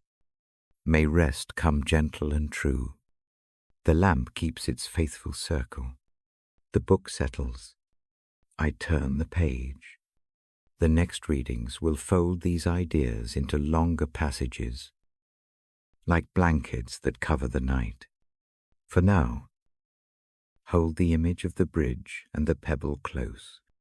Let them be small companions as the eyes grow heavy. I lower my voice and begin the next quiet reading. I imagine God's peace as a gentle shawl. It settles across the shoulders. It does not smother. It softens the edges of the day. The shawl is not flashy. It is steady and warm. It keeps the chill from working in. I read a gentle paraphrase of a line that has helped me sleep more softly. It says, "Do not be anxious. Bring your requests in prayer. Bring thanks with them. Then a quiet will arrive that guards both heart and mind. The guard is not a tense sentry. It is a calm presence that keeps the night from crowding in." When I say those words aloud, I slow my breath to match them. The sound of the sentence moves like a small river. Each short phrase sinks into the room. The rhythm invites the body to follow. Imagine a small town at dusk. The inn's windows glow. The gate that circles the town is low and kind. A soft watch sits on the gate. The watch does not shout. It listens. It notices anyone who presses against the darkness. The watch sends a warm light along the road. The town rests because someone keeps watch. That is the picture I hold for the peace that guards. I keep sentences short. I keep the pace slow. Each line is for listening, not for arguing. The words are meant to be a hand for the tired system to take. Breathe with me now. Breathe in slowly for 4 counts. Pause for 2. Breathe out for 6 counts. Make the exhale longer than the inhale. Let the out-breath be a small release. Do this 3 times. Feel the shoulders drop a little with each release. The body notices the rhythm. The mind quiets in turn. The passage I read links thankfulness and prayer to that guard of peace. I do not present it as a formula to fix everything. I suggest it as a habit that trains the heart. When worries rise, speak them gently as requests. Name them simply. Then add a thank you for one small thing. The combination shifts the posture of the heart. Try a small practice. Keep the eyes open or closed. whichever feels easier. Think of one thing that presses on the mind. Say its name silently. Then recall one small good thing from the day. It can be a warm mug, a safe arrival, a kind voice. Hold both images together for a breath. Let the contrast loosen a tight place in the chest. I speak of peace as a guard of both heart and mind. That is two places. The heart holds feeling. The mind rehearses stories. The guarding presence attends to both. It smooths a clenching chest, and it quiets the mind's loud forecasts. The two soften together. Picture peace like a soft gate around a courtyard. The gate is not heavy iron. It is woven willow. It keeps out sharp winds and loud names. Inside the courtyard, small lights hang. The air smells faintly of herbs. The brain's loud voices compress at the gate. They cannot pass the woven reach of peace. The courtyard breathes. When anxious thoughts come tonight, I suggest a practice of placing them beside you as if they are small stones. Name one stone. Look at it. Then imagine setting it on the ground at the gate's edge. Do not throw it away. Do not stomp it.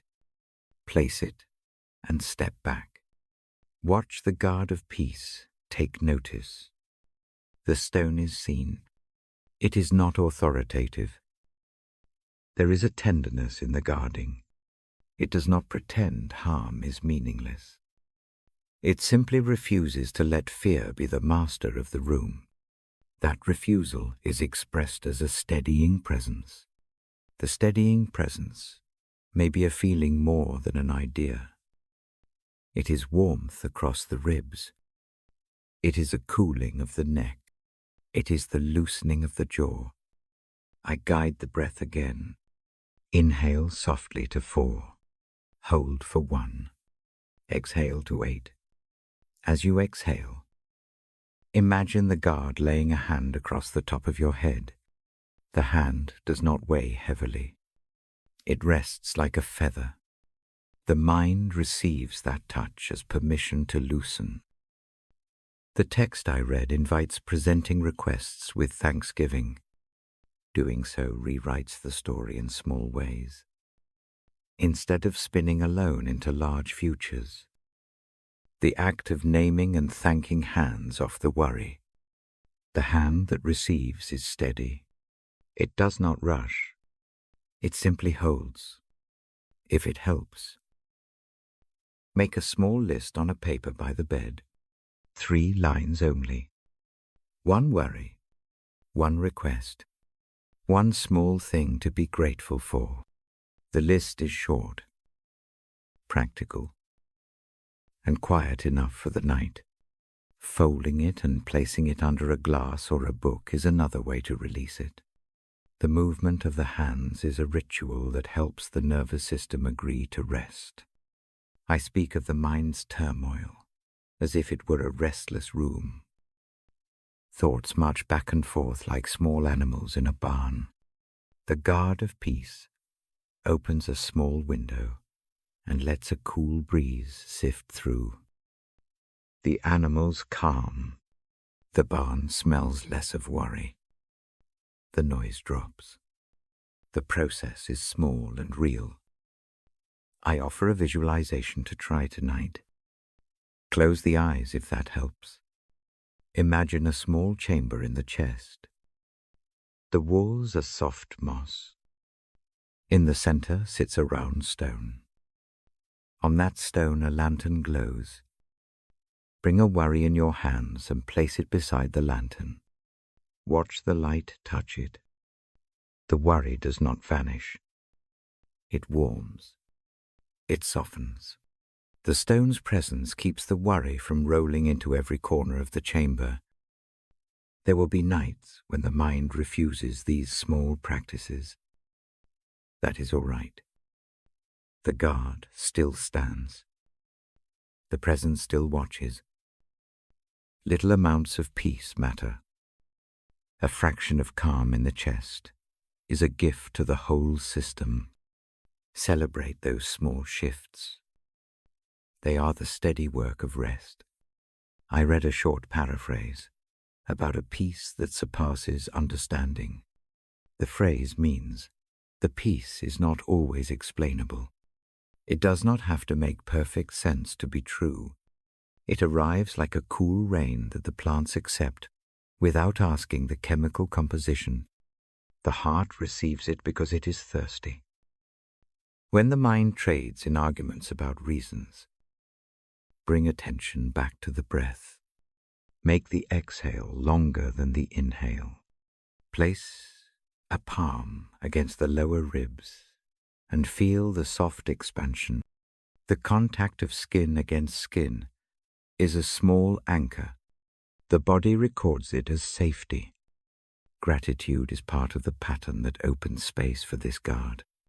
A single remembered kindness loosens the grip of dread enough for the peace to be present. It does not erase reality. It simply creates a place where the heart can rest and the mind can pause its worst rehearsals. I offer another tiny ritual. Light a small candle or a battery lamp.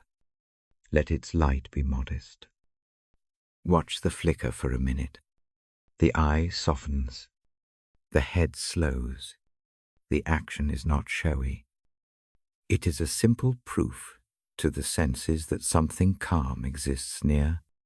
If sleeplessness remains, use a body practice. Start at the toes and work upward. Notice each part for a breath. Tighten it lightly. Release. Feel the difference. Let the attention be a slow pass of hands over the body. The motion is not hurried. It is careful and deliberate. Each release tells the nervous system it may rest a little. When worry reappears in the dark, treat it as a guest who has come late. Offer it a chair. Offer it a glass of water. Do not shout at the guest. Do not welcome it warmly either. Offer kindness and boundaries. Then leave the room to the guard of peace. The act creates distance. I speak these lines slowly, and I listen with you. The sound is a companion.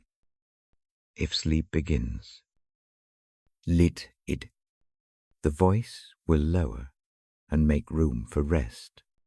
If wakefulness stays, keep these short images handy. The mind is trainable with small habits repeated over nights. There is a small mercy in the idea that peace guards both heart and mind. It means the feelings and the thoughts do not have to manage alone. A watchful steadiness sits nearby. It is more than a human effort. It is a presence that takes part in the quiet work of tending. I pause here and breathe. Inhale. Pause. Exhale. Let the out-breath carry one small worry towards the gate. Watch the woven willow close around it. The gate keeps that worry from pacing the room. It is seen, and it is held outside the deeper chamber. As I prepare to close this part of the reading, I offer a brief blessing of calm. May the peace that guards find a place in your chest. May the mind slow its rehearsals and find a seam of rest. May the small acts, one breath, one short list, one remembered kindness be sufficient tonight. I will read a longer passage next. It will be slow and steady. It will fold these images into a wider blanket for the mind. For now, keep the lantern image close. Let the woven gate be part of the room's picture. Let the guard's steady light be the last sound you hold. I lower my voice further. The lamp's glow narrows. The pages turn with a soft, careful sound. If sleep comes in this pause, lid it. If wakefulness continues, return to the breath and the small courtyard. I will stay with the reading until rest arrives, or until the next quiet hour asks us to go deeper. I sit at the window for a few quiet minutes before I open the next page. The lamp is soft. The world outside breathes slowly. Tonight, I let a memory guide the reading. It is a simple memory. It is of being outside, where the sky leans wide and the air moves with a careful hand. A breeze finds a path through an old oak. It lifts the leaves like a small applause. The sound is not loud. It is paper-thin. It moves the mind in the same way.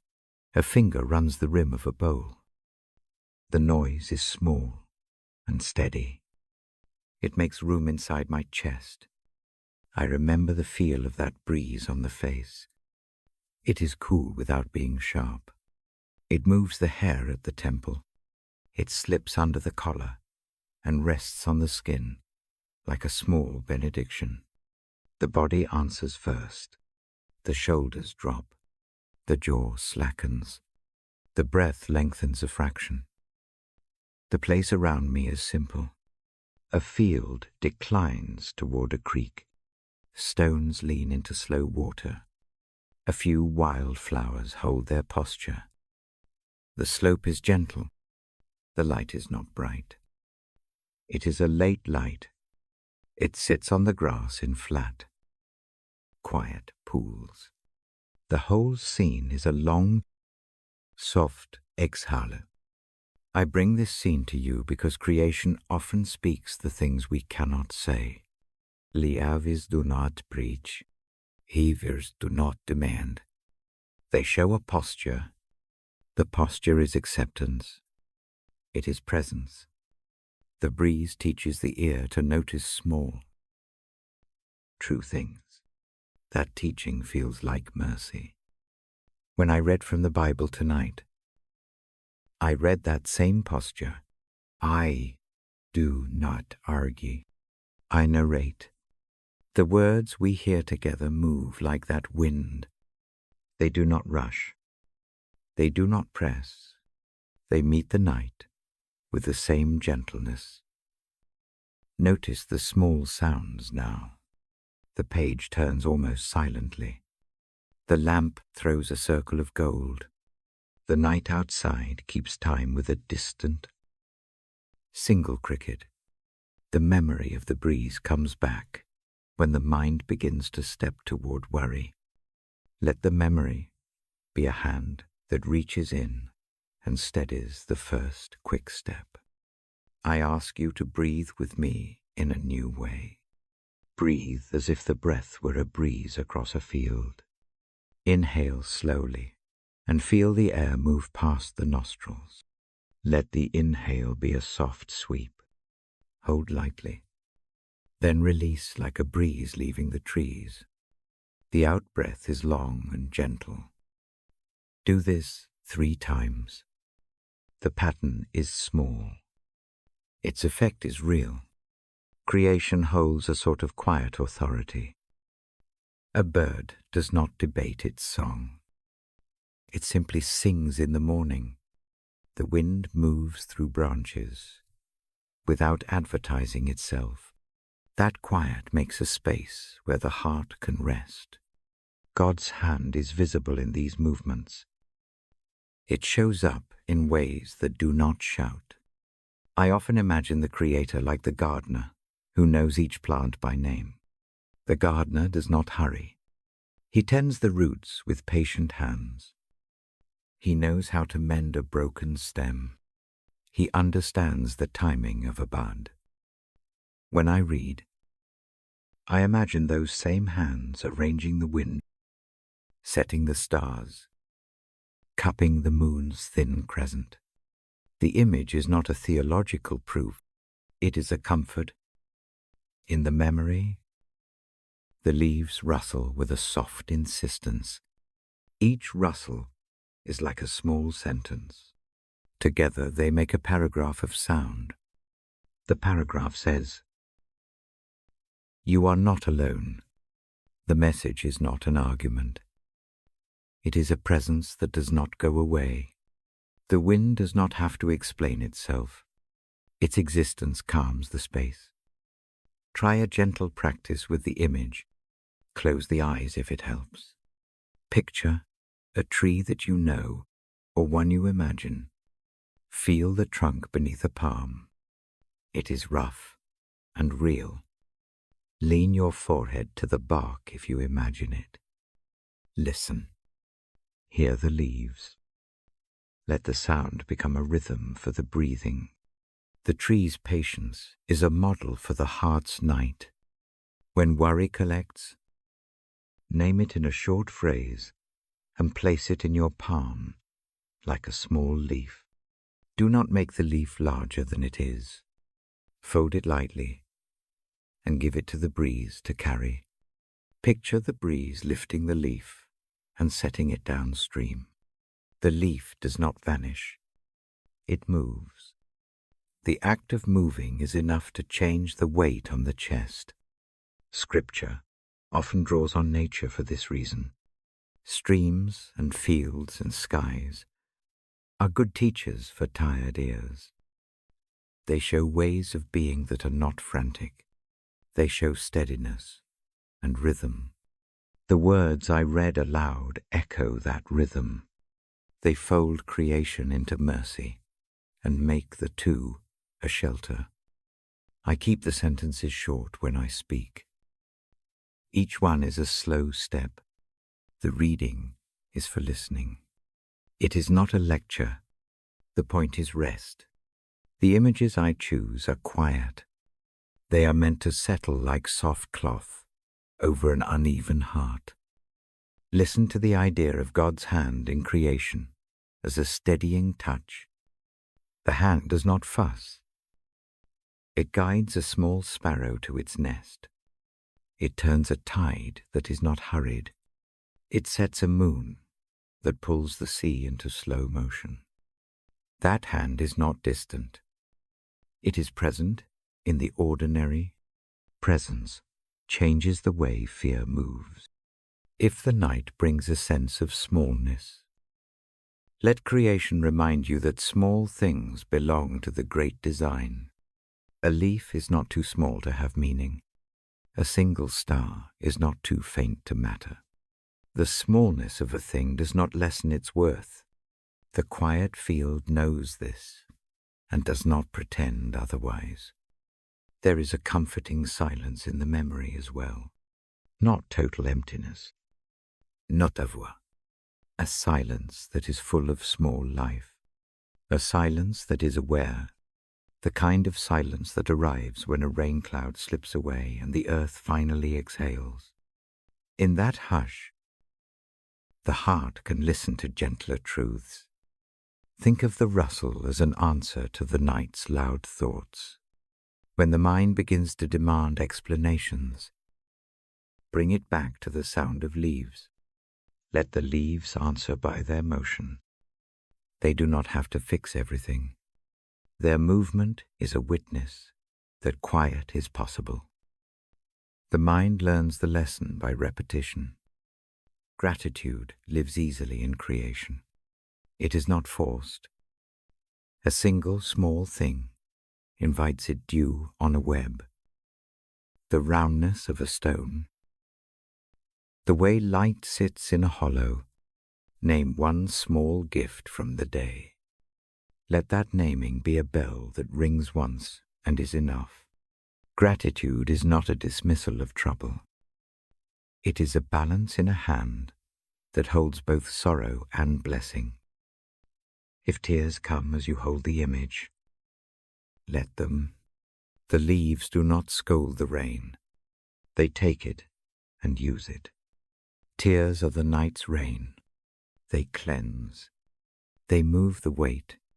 Crying is a small mercy the body asks, for sometimes the breeze does not rush it. It simply continues to move. I often imagine the Creator's fingers like the wind shaping a clay pot.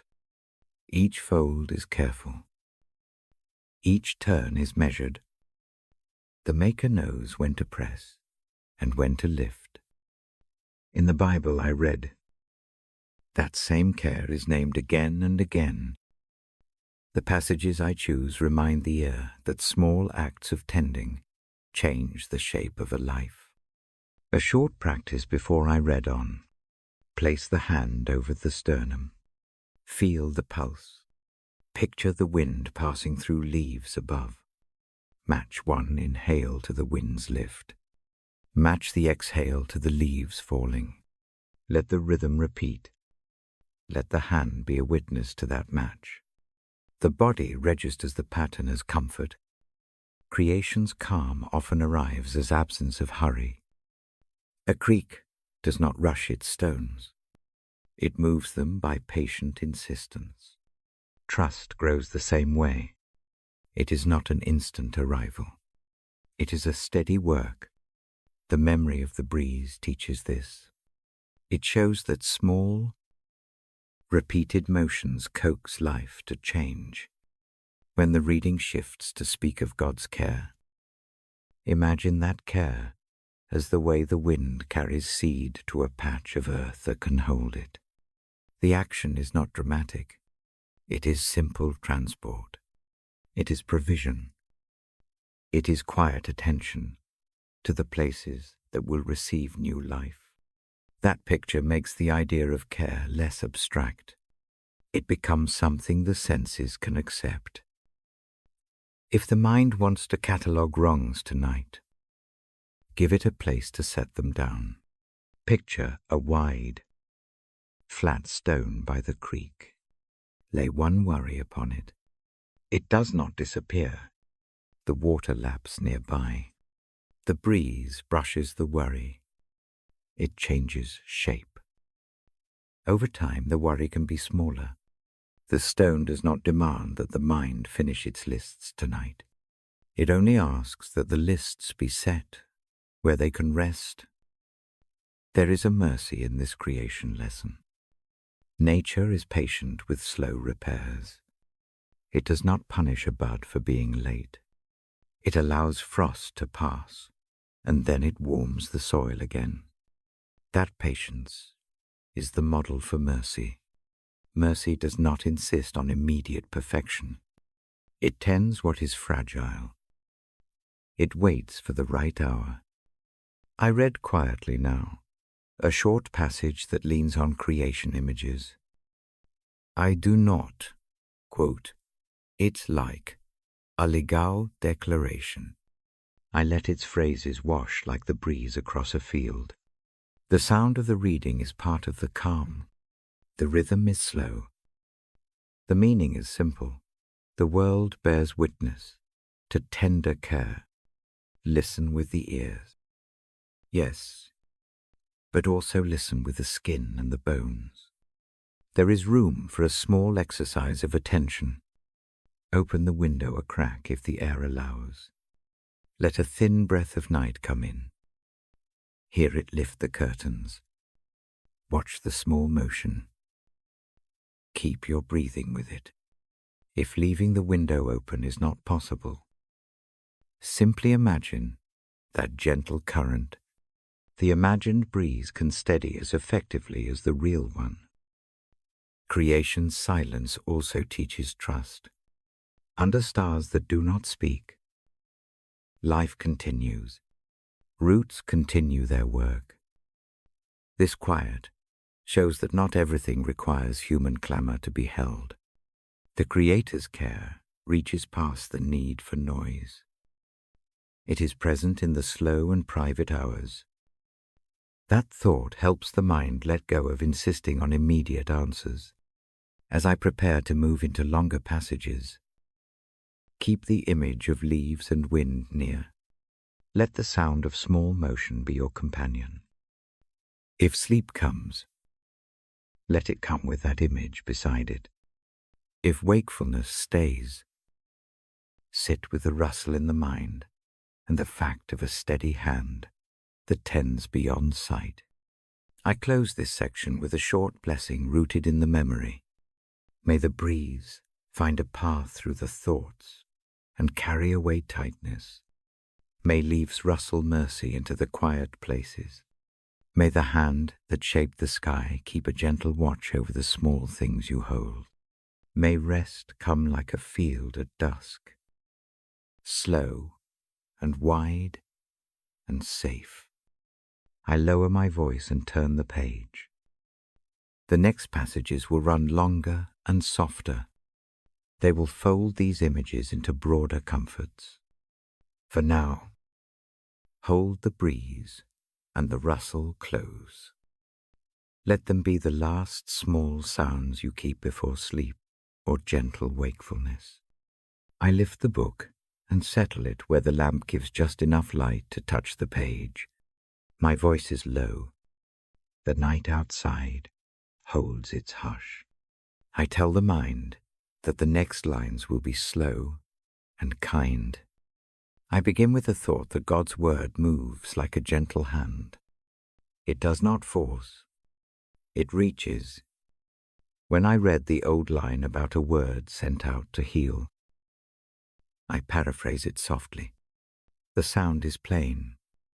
It is meant to fall like water on a parched place. Imagine the word as a warm stream. It slides over a place that aches. The flow is steady. It does not score. It soothes. Picture the word landing under the skin where pressure lives. It is not a dramatic light. It is more like a steady balm that the body recognizes. The ribs relax. The jaw loosens. Muscles let go a little. I ask for a small, simple practice now. Lay a hand over the place that carries the trouble. Keep the hand quiet. Feel its warmth. Breathe with the hand. Inhale slowly. Hold lightly. Exhale slowly. Let the exhale be one beat longer than the inhale. The breath is a messenger. It tells the nervous system that safety is permitted. As I read, let the words that come to the ear be the other kind of breath. Say inwardly a short, gentle phrase that fits the rhythm of the pulse. It can be as simple as this, a quiet healing. Say it once on an inhale. Let the out-breath release the tightness. Repeat when it is needed. The phrase is not a command for instant cure. It is a small companion for the weary parts. The passage I choose shows repair happening in slow measures. Think of a seamstress mending a worn coat. She does not tear away the fabric.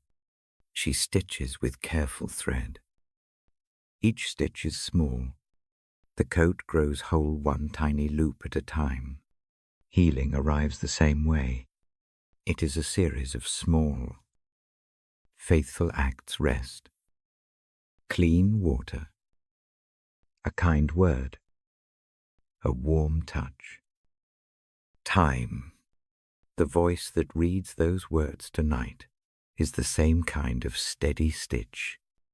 There is mercy tied to the healing word. Mercy does not read a long list of faults before it moves. It meets what is raw. It brings something soft to the damaged edge. If guilt or shame presses in, picture a soft cloth being placed over the sensitive place. The cloth does not hide the wound. It keeps it from rubbing against harder things. Mercy is practical. It is quiet and near. I do not promise that every ache evaporates. I speak a truer, gentler reality. The word brings restoration that works bit by bit. Some nights seem more easing than others. Sometimes the pain keeps returning like a tide. Even then, the word is a shoreline that keeps returning with steadier water. The tide does not always change the whole beach in 1 hour, but it shapes it over time. Let images come to mind. A small child holds out a scraped knee. An adult kneels down and cleans the scrape with a gentle hand. A plaster is chosen and pressed. The child's cheeks wet with relief rather than shame. The scene is ordinary. It is restorative. In the reading, the act of tending is the point. It is the small attentions that matter most. If sleep presses near, lead it. The voice will lower with you. If wakefulness continues, return to the hand on the chest and the slow breathing. Each repetition trains the body to accept the softer way. The sound of the reading is itself a kind of care. It keeps a steady pace for a mind that wants to rush. Now, a brief guided picture. Imagine a small room inside. On a table rests a shallow bowl of clear water. The water reflects a single light. Bring the part of the body that hurts near the bowl. Dip a finger in and run it slowly across the skin in the mind's eye. Feel coolness followed by warmth. Picture the light touching the wave made by your finger and smoothing the surface. The image is small. It is enough. Healing often arrives when shame or anger dim the receiving. If those feelings rise, do not fight them violently. Give them a name. Say the name softly, and then imagine placing it on the table beside the bowl. Let the name be looked at without hurry. The act of being seen changes the pattern. The feeling is still there, but it finds a place that is less chaotic. I read a few lines that echo the idea that a word can mend. I keep the pace slow. The vowels are long. The consonants fall gently. The sound is meant to be a soft tide around the ears. Let it lap at the edges of sleepless thoughts and smooth them. Let the cadence be more important than the content in this hour. Quiet rhythm heals in ways that argument rarely does. There is a tenderness in being addressed by a word of healing. It is personal in tone, not public. Hear the voice as if it leans close and says the name of the small wound. That intimacy does not demand perfection. It simply names and tends. It is enough for the night. If worry tries to argue that the wound is beyond repair, practice a small rebuke that is mild and kind. Say inwardly rest first. Repair will follow. The line is not a denial of difficulty. It is an instruction to the body that repair begins in rest. The muscles soften. The mind yields space for gentler thoughts. I slow the reading even more now. Each sentence is a small step. Each image is a small tool. Use them as instruments for the tired self. The book on my lap is not a textbook. It is a lantern that shows a careful way. I keep turning phrases into practical care.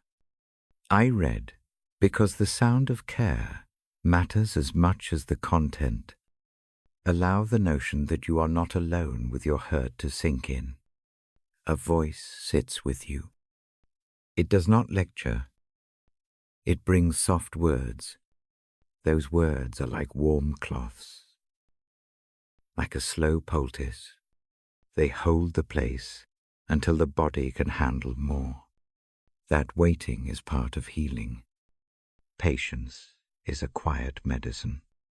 I close this small section on healing with a short, slow blessing. May the words you hear settle under the skin where hurt sits. May warmth find the thin places.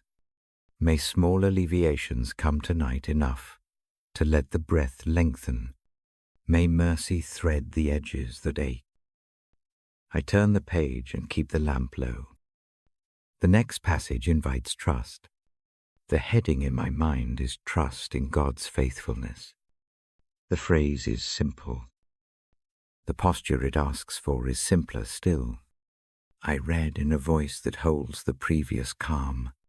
Trust is not a demand to fix everything immediately.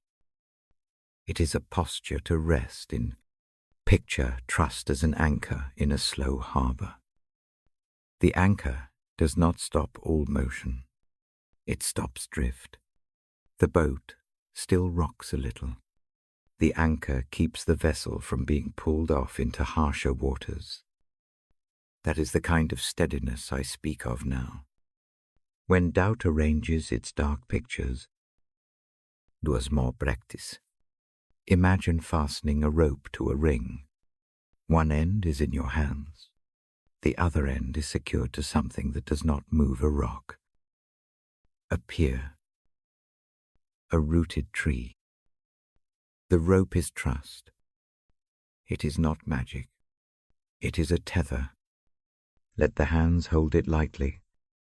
Feel that lightness. The rope gives permission to move without being abandoned. I offer a breath pattern that fits this image. Inhale slowly to 3 counts. Hold for 3. Exhale to 6. The longer out-breath lengthens the feeling of being anchored. Place a palm on the thigh as the anchors touch. The contact is a small sign that the rope is real and that it is okay to lean into support. Trust grows in the ordinary ways. Daily small returns to a practice. Short prayers muttered in a whisper. A repeated memory of kindness received. These are not dramatic habits. They are the repeated winding of thread into a stronger cord. Over team. The cord holds more weight. I choose an image of a craftsman mending a net. He sits at the shore with a bowl of rope. Each fringe is woven back into place. The net will not mend in an hour, but steady fingers do their work. The passage I read tonight likens faith to that mending. The hand is patient. The result is useful, not ornamental. Trust made this way is not flashy. It is dependable. If restlessness comes in the night, give the mind a single, small task. Name 3 things that are true in the room. Do not let the list grow. Keep it to 3. The narrowness helps the brain hold a manageable truth. The practice is a gentle training in trust through small facts. Mercy and faith sit together. Trust does not mean pretending harm never happened. It means refusing to let that harm be the whole story. It allows hope room to breathe between the ribs. It allows the mind to picture a future that is not only danger and loss. This is not a promise of ease. It is an offer of steadiness. I read softly of being kept through long nights. The voice is calm and even. That steady tone itself becomes a teacher. The act of reading is not persuasive.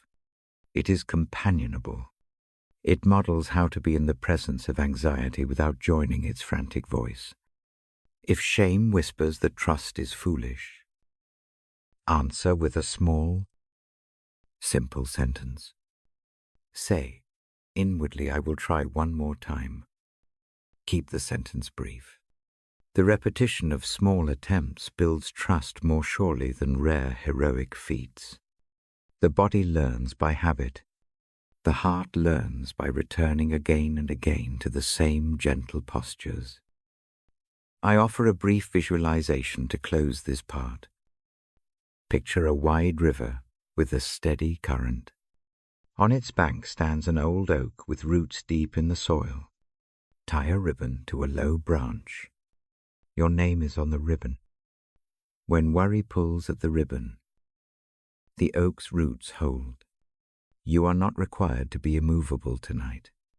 You are invited to tie your concerns to something that will bear them. Before I turn the page, I close this section with a quiet assurance. May the cord of trust feel firm under your fingers. May the anchor hold when waves press. May the small practices you repeat tonight become the rope you use in harder hours. May the hand that winds the net be your companion through the night. I lower my voice a fraction. The lamp keeps its circle. The pages rest open. I will continue in a gentle way, reading longer passages that fold these images into softer blankets for the mind.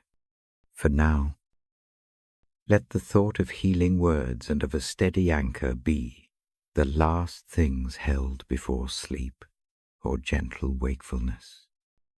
I close the page and let the next thought rest on the lips. The lamp makes a small pool of gold. The room breathes slow and even. Tonight, I turn to a promise about a plan.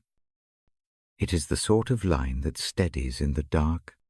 I do not quote it word for word. I say it simply in my own voice.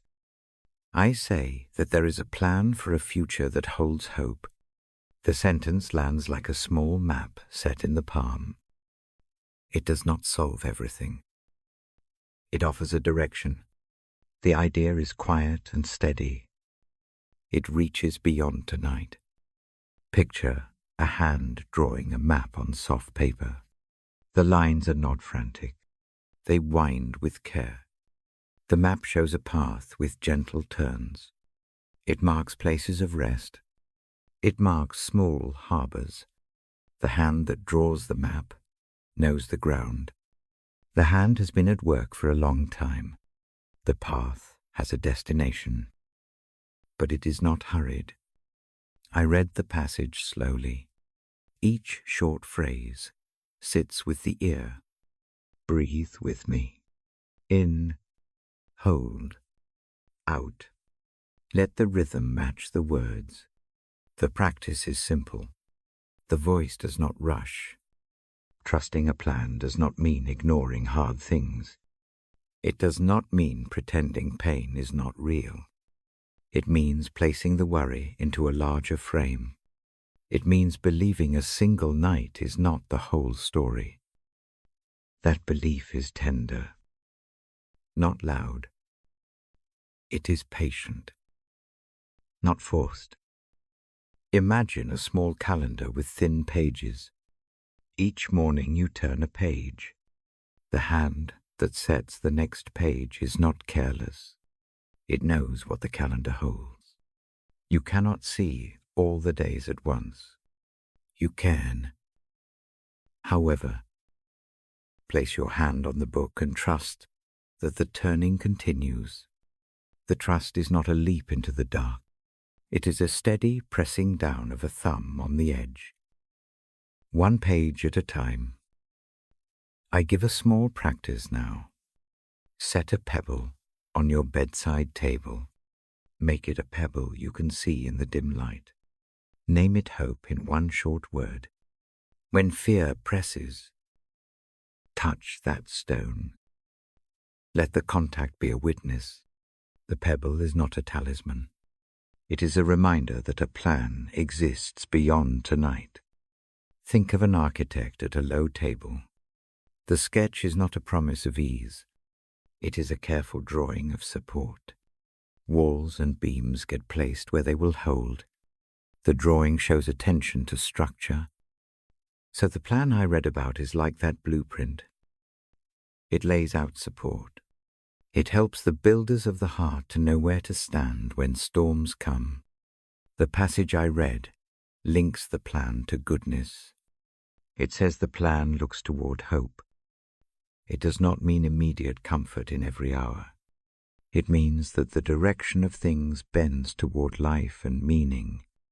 Picture a slow river that carries light to the shore over years. The water does not hurry. It keeps steady. The light arrives with patience. When wondering about the future, Bring the thought back to one small fact in the room: a lamp, a blanket, the weight of a hand on the chest. Name it softly. Each small true fact is like a mile marker on the map. The markers keep the mind from wandering into edges. It cannot hold. I read these lines with a measured voice. The sound itself is part of the plan. It models a pace to follow. Words that are short and plain help the nervous system accept the idea of future care. The voice becomes a steady pattern that the mind can rest on. Hope, in this passage, is not about immediate triumph. It is about a quiet root that grows beneath the soil. You may not see the full tree yet. You may feel the sting of frost. The root bends toward spring. Anyway, that image is gentle. It is practical. It loosens the chest a small degree. If worry insists on making long lists tonight, give the mind a small task instead. Ask it to make a list of 3 modest hopes. Keep each hope a few words. One might be rest tonight. Another might be a clear thought in the morning. One more might be a single small kindness. Fold the list and place it under the pebble. The act is simple. It hands the mind something to hold that is proportioned to the hour. I bring mercy into this thought of a plan. Mercy meets the small failures that show up on the path. It does not erase the missteps. It provides ways to recover. Think of a traveler who stumbles on a rough stone. Someone comes and offers a steady hand and a clean bandage. The journey does not stop. The traveler breathes and keeps walking. The plan includes such hands along the way. A short breathing pattern will help anchor this. Breathe in for 4. Hold for 2. Breathe out for 6. As you exhale, imagine a soft line on the map being drawn further ahead. The line is a small advance. It does not rush. It is enough for now. Sometimes the language of plan can feel distant. To make it near, picture a lighted window in your future. You do not know the exact time you will stand there. You do know the light waits. That waiting is the promise in the map. It is not a guarantee of ease. It is a presence that keeps watch. I encourage a brief imagining exercise. Close your eyes for a breath or two if it helps. Picture a path that curves gently away. See a single lamp on the far bend. Walk toward it mentally. Notice how the steps feel when you know a light awaits. Take 3 slow steps in your mind. Let each step be a breath. The light is small. It is real.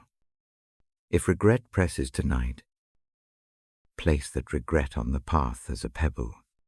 Do not throw it. Set it down. Notice its weight. Then place your palm beside it and say one short sentence. I will take one small step tomorrow. Do not plan the entire road. Just name the next small step. The muscle of small steps grows trust more surely than grand plans. The passage also promises purpose. The plan is not aimless. It holds meaning. Even small tasks can carry purpose when seen in the fabric of the map. A single act of kindness in a day can be a thread, or a team. Many small threads make a tapestry. The scale of time is wide. The stitches are small. I read now in a very slow voice. The cadence is a gentle tide. Let the words wash the mind one measured phrase at a time. You are not required to follow every image. Let the sound itself be the companion. that steadies the heart. Before I close this section, take one more shallow practice. Place a hand over the sternum. Feel the pulse beneath. Breathe in. Breathe out. On the out-breath, imagine a page of the calendar turning with a very soft sound. The sound is not urgent. It is the hush of time passing in the company of a kind hand. Let that hush carry you towards sleep. Now I fold the page and speak a short closing blessing. I offer it in a voice that stays low and soft. I make no long arguments. I give a simple sending. I bless you with a quiet assurance tonight. I bless your breath to find easy rhythm. I bless the places that ache with gentleness. I bless the small plans that grow in secret. May they find light and space to unfold. I bless hope to rest like a small stone by your bed. When fear comes, may your hand find that stone. May the contact remind you that a direction exists beyond this hour. I bless you with the courage for one small step tomorrow, not a list of grand solutions, just a single faithful movement. I bless mercy to meet any sharp edges. May healing come in small actions, a warm drink, a friend's brief note, a quiet hour of rest. May the mercies be simple and steady. They do their slow good work without spectacle. I bless the memory of kindness to rise in the chest. Let the remembered faces and small favors light the way like markers. When nights are long, let those memories be proof that care has been given before and will be given again. I bless the trust that a plan holds for you. When your thoughts try to fix the future with frantic hands, may you place a pebble down instead. May the map be a steady comfort. May the light on the far bend feel near enough to walk toward. I bless your sleep to deepen. May the mind soften. May the muscles loosen. May the breath become a tide that draws out tension and leaves calm behind. If tears come, let them.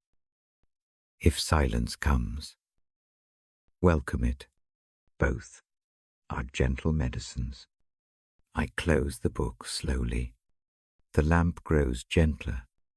I længer a breath. My voice drops until it is nearly the sound of a leaf falling. I will stay nearby in sound until the eyelids find rest. If sleep takes you now, may it be soft and renewing. If wakefulness keeps you, return to the pebble, to the map, to the hand on the chest. Let those small anchors hold you. I make one last quiet promise in this hour. I will read these words again on another night if you need them. I will keep the tone slow and the sentences short. I will keep the lamp low. For tonight, I leave you with hope that reaches beyond the dark. Rest. Now, you are watched. You are held. You are not alone. I sit very still and let the room breathe with me. The lamp is almost a whisper now. Its light is gentle. I keep the Bible open on my knee. My voice remains soft. The pace is slow and even. This is the last stretch of our hour together. I mean for it to be a careful closing. I invite God's blessing in a simple way. I ask it to come as warmth. I ask it to come as rest. I do not preach. I speak a small prayer for calm. The words I read are meant to feel like a lullaby. They move in a rhythm that echoes a slow heartbeat. Trust is the quiet center. Breath follows that trust. Let us breathe together. In, hold briefly. Out, slow, and longer. Feel the shoulders loosen. Feel the jaw soften. We repeat this 3 times. Each cycle is a small landing. Each landing makes the room larger in the chest. Tonight I read from passages that promise keep. I do not read them as puzzles to solve. I read them as promises to sit on the ribs, like a warm cloth. The language is simple. The images are gentle. Imagine a safe room with a single lamp. Imagine a door left slightly ajar for fresh air. Imagine a chair waiting with a blanket tossed over the back. Those pictures are enough. As I read, let a small picture form in the mind, not a dramatic panorama. A small porch at dusk, a light on, a kettle steam faintly. A neighbor comes with a small loaf and sets it on the step. The neighbor knows nothing of your catalogue of fears. They only offer the bread. The gesture itself eases something deep. That is the way blessing often arrives quietly and without fanfare. I slow my vowels and let consonants fall like soft stones. My reading is paced for listening, not for argument. The words are meant to steady the nervous system. They are meant to make room where tension presses. If your hands are clenched, open them slowly. Imagine a feather resting in the palm. Let the fingers ease until the feather could fly away. The feather is a symbol. It shows how lightness feels in the hand. Hold that image for a breath and let the body copy it. There is a peace that the passages I read often return to. It is not a promise that trouble will vanish. It is a promise that you will not walk through the trouble alone. Picture a harbor at night. The water is dark, but held. A small lantern swings at the pier.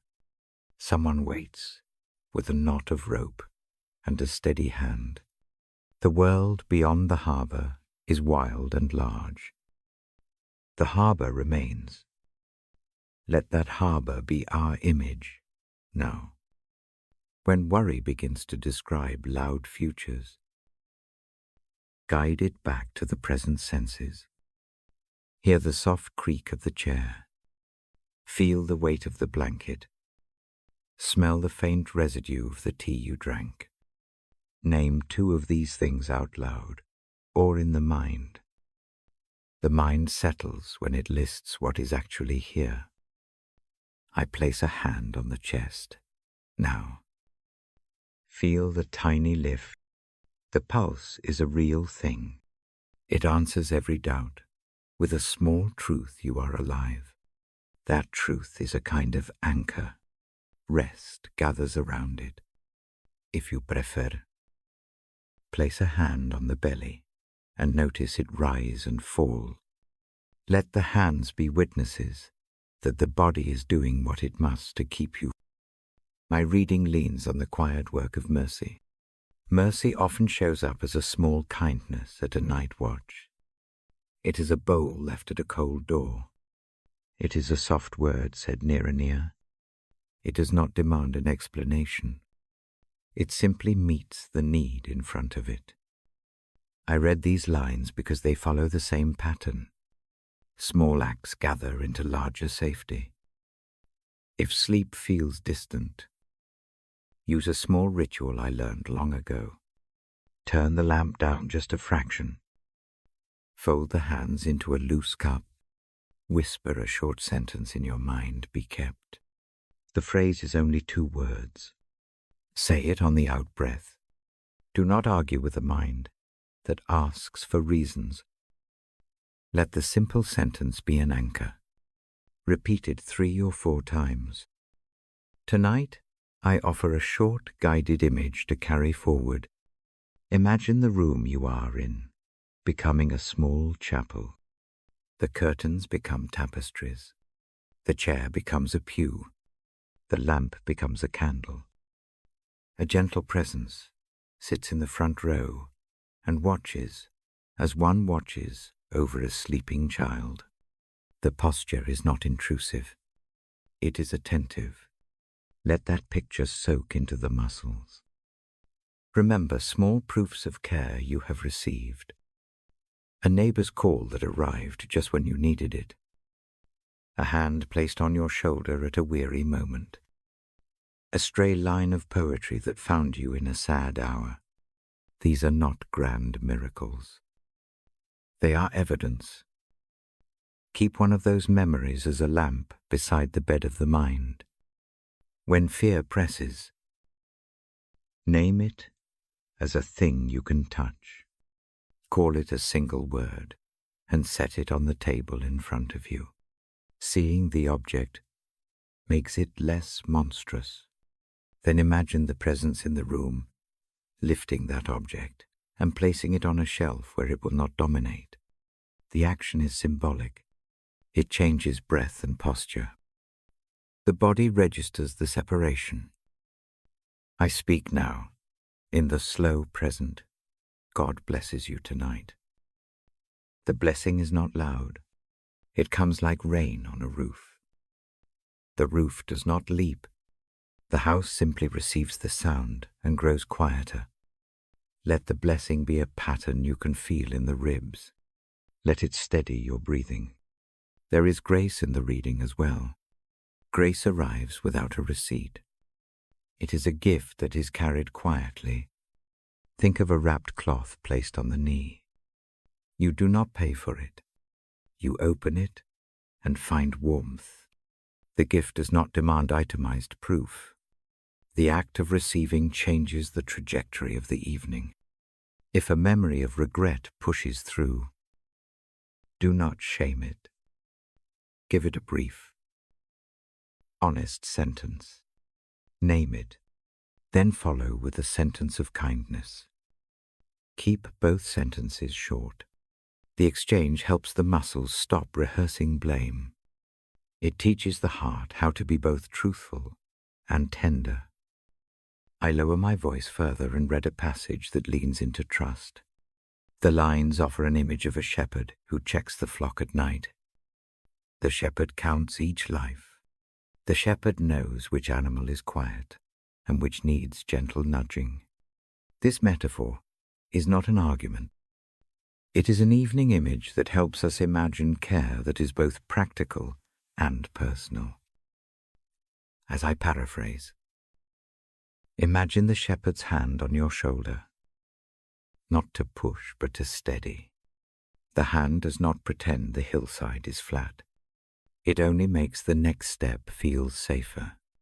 Hold that steady hand in your mind for a few breaths.